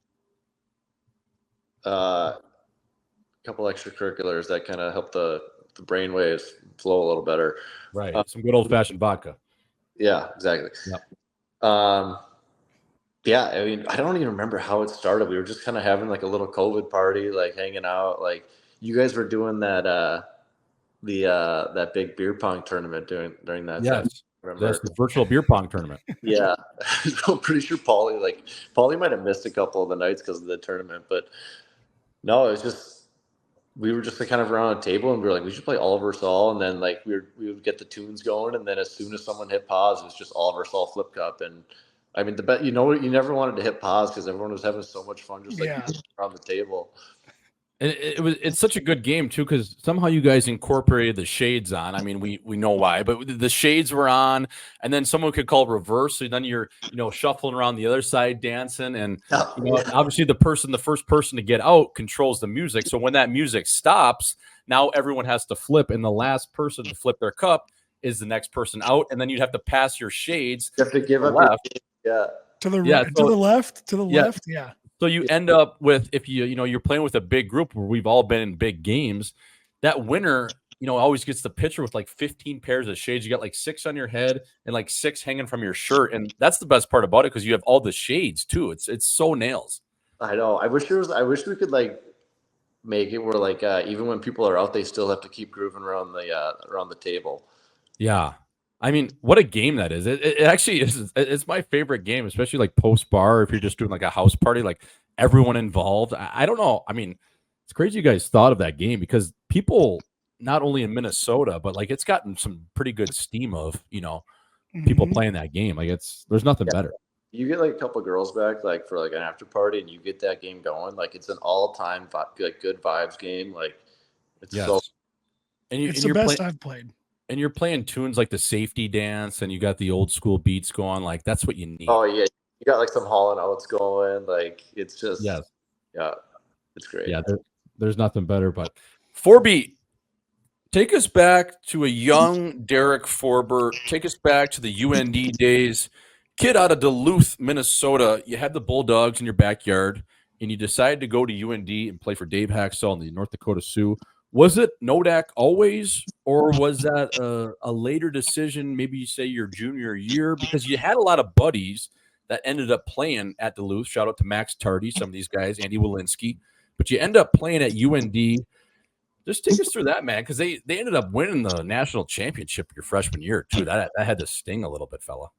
Yeah, it was always between UND and Duluth. I think me and Max would have been freshmen together, so I think getting away from him was probably the best career, because he's all time.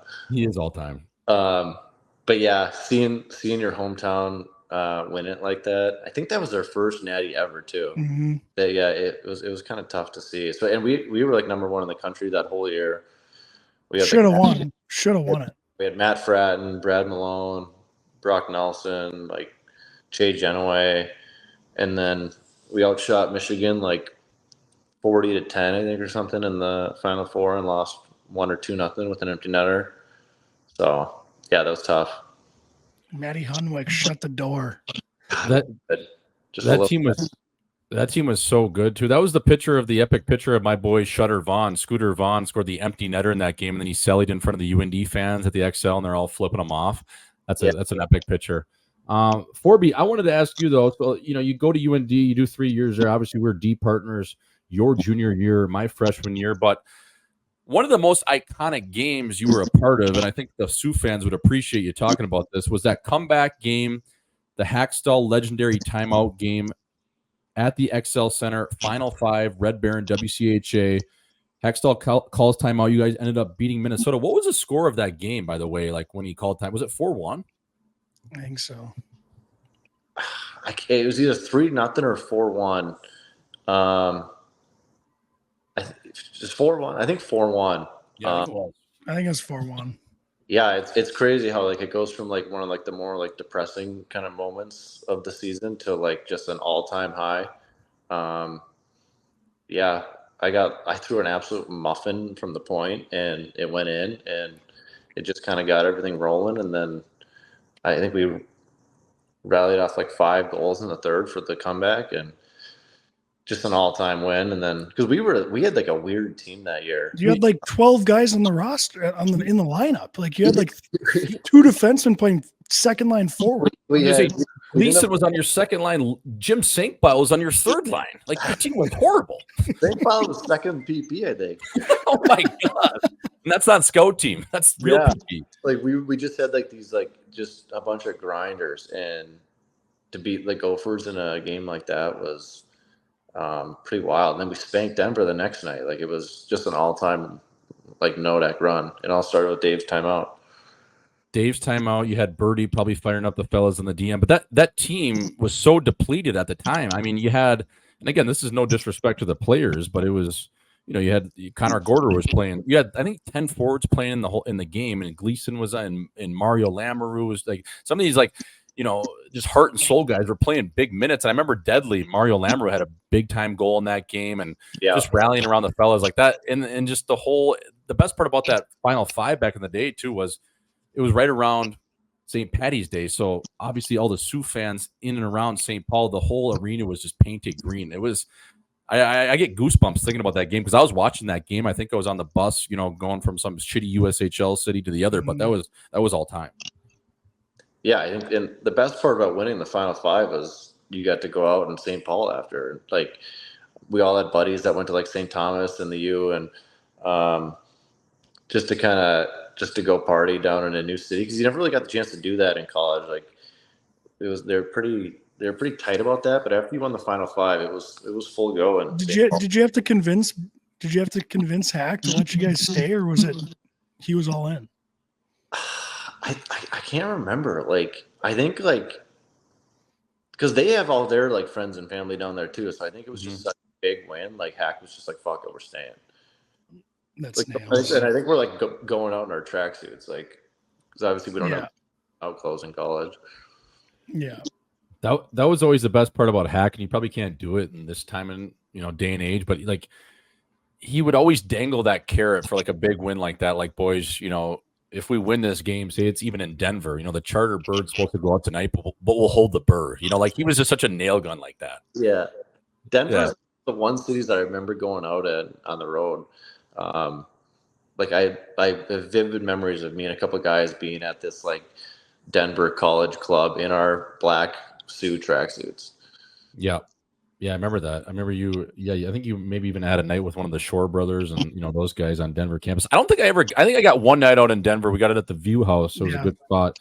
Hack. It was the same kind of thing, right, Auzzo? He's like, if you boys win, you stay.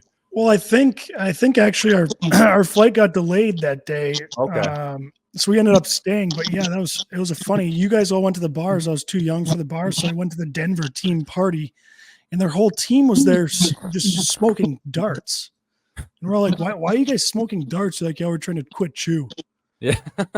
Like, so you're ripping darts in Denver, trying to quit chew. That's the old Steph Patton. He's like, he came in the locker room one day. He's like, yeah, boys, I quit chew. I'm like, fucking rights, Pat. It's like, at a boy. He's like, yeah, but I started smoking darts again. I go, oh, sounds good. How the lungs fella. Jesus, we got playoffs next week, but it sounds good. Well, see, I just remembered that the story with the Nick Shore and Drew Shore after the bar when there was like some girls and they had like a deck and there was like a pool below. Yeah.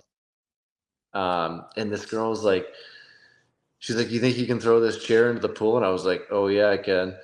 And so I launched this chair and it's going right for the pool. And all of a sudden I see the legs go right through the pool cover. No. Oh god. There's like a blue pool cover over top. Yeah.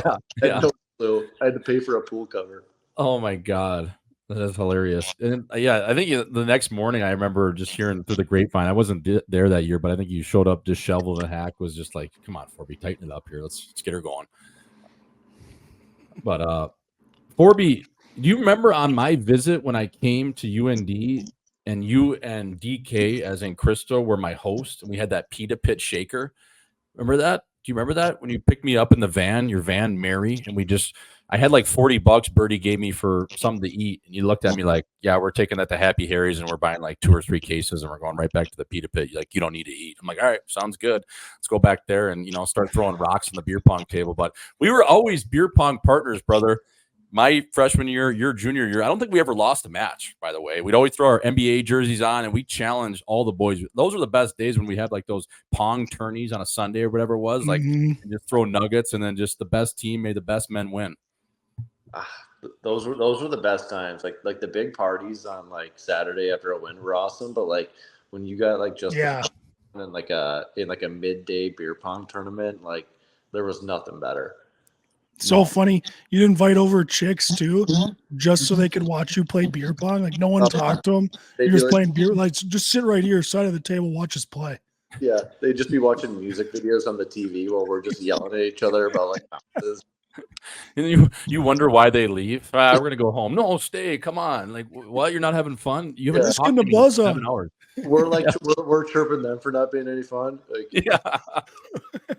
Oh man, that's so funny. Sitting at the hill, just acting like a bunch of assholes. Forby, do you remember that game? I forget who it was. It was your junior year, my freshman year. Obviously, the one year we played together. We were deep partners from day one of August all the way through the whole year. But you remember that we had like a game where it was like early in the season and we dropped it. I forget who it was. It wasn't Alaska. It was one game in October or November, and Hackstall absolutely reamed us out. We got chewed out.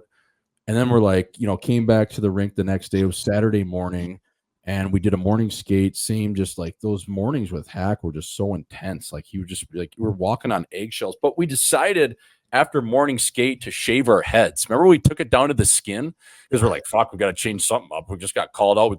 Got called pussies. We're soft, playing like shit. Couple first round picks that can't play. Like, fuck, should we just shave our heads? And we ended up shaving our heads and we went on a heater. I remember you, after you shaved your head specifically, was like a point a game for like at least 12 games. It was crazy the heater you went on.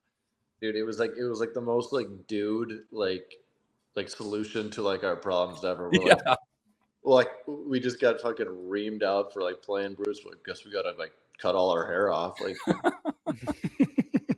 forgot about that. That was the first time I realized how big my dome was. It just didn't wheel for like the next 2 months, just waiting for it to grow back. Oh yeah, it was impossible to wheel. Just always had to have a fucking winter hat. Yeah, you always had to have the old toque on, the beanie, whatever it was, because Yeah. there's no chance you were getting any looks with that coconut. Forby, I wanted to ask you just, summer plans. Obviously, you got the cabin up north. You're probably heading up there for July 4th weekend. Anything else, fella? I mean, you are the ultimate chiller, right? In terms of you get your work in, obviously your craft on the ice and then in the gym. But what else you got kicking around Minnesota, just hanging out, cabin on the weekends, keep it up the wall during the week and see the fellas? Are you playing any pickleball or anything like that? Yeah, I've been playing a little pickleball. Trying to get a little more into golf this summer.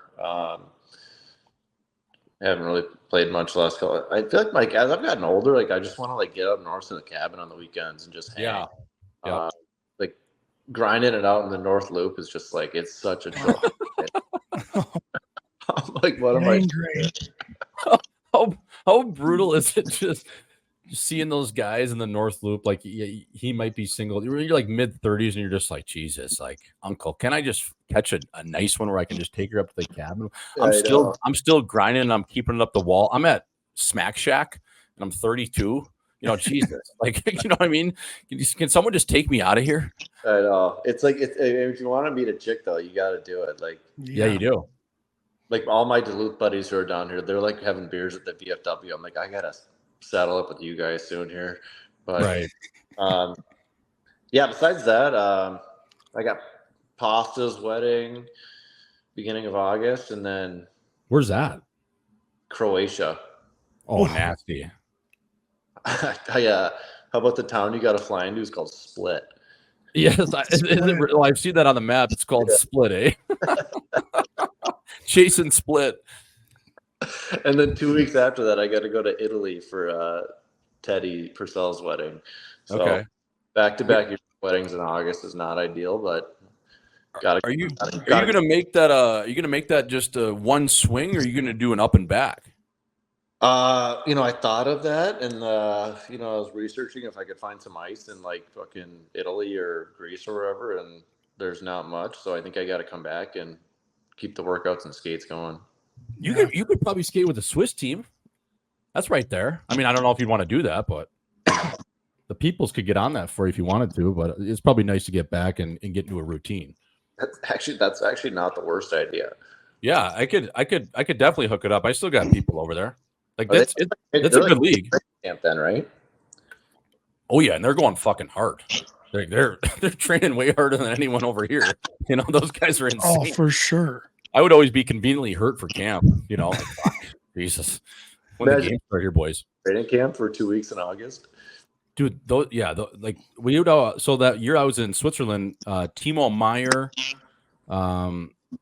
it was Timo Meyer, Philip Kurashev on Chicago, and then Artem Anisimov would skate with us. And dude, those guys would be looking at like the Swiss guys, and like in August, like you're still kind of ramping it up, and the Swiss guys are full tilt. Like Timo Meyer looked like an East Coast Hockey League player out there because he just started skating. It's like, how does this guy tuck 40 in the national? And then like a week later, when he finally found his legs, it's like, okay, the big boy's back now. Nasty. But yeah, it's just that would be a bad idea. Even do it for a week, I don't know.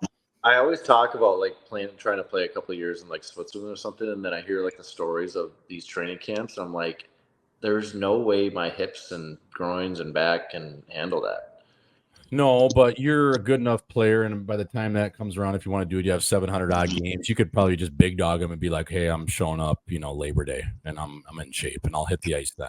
So there's ways to do it, but yeah, if you do that full camp when they want you to show up mid-July and they want you to wrap that thing all the way, about September 10th, it's about a 2-month camp, and you only get it's 6 on, 1 off, and you play 12 exhibition games. It's crazy. It's insane. Yeah, that's 6 wild. on, 1 off. Why do 6 they on, 1 off. Aussie over there?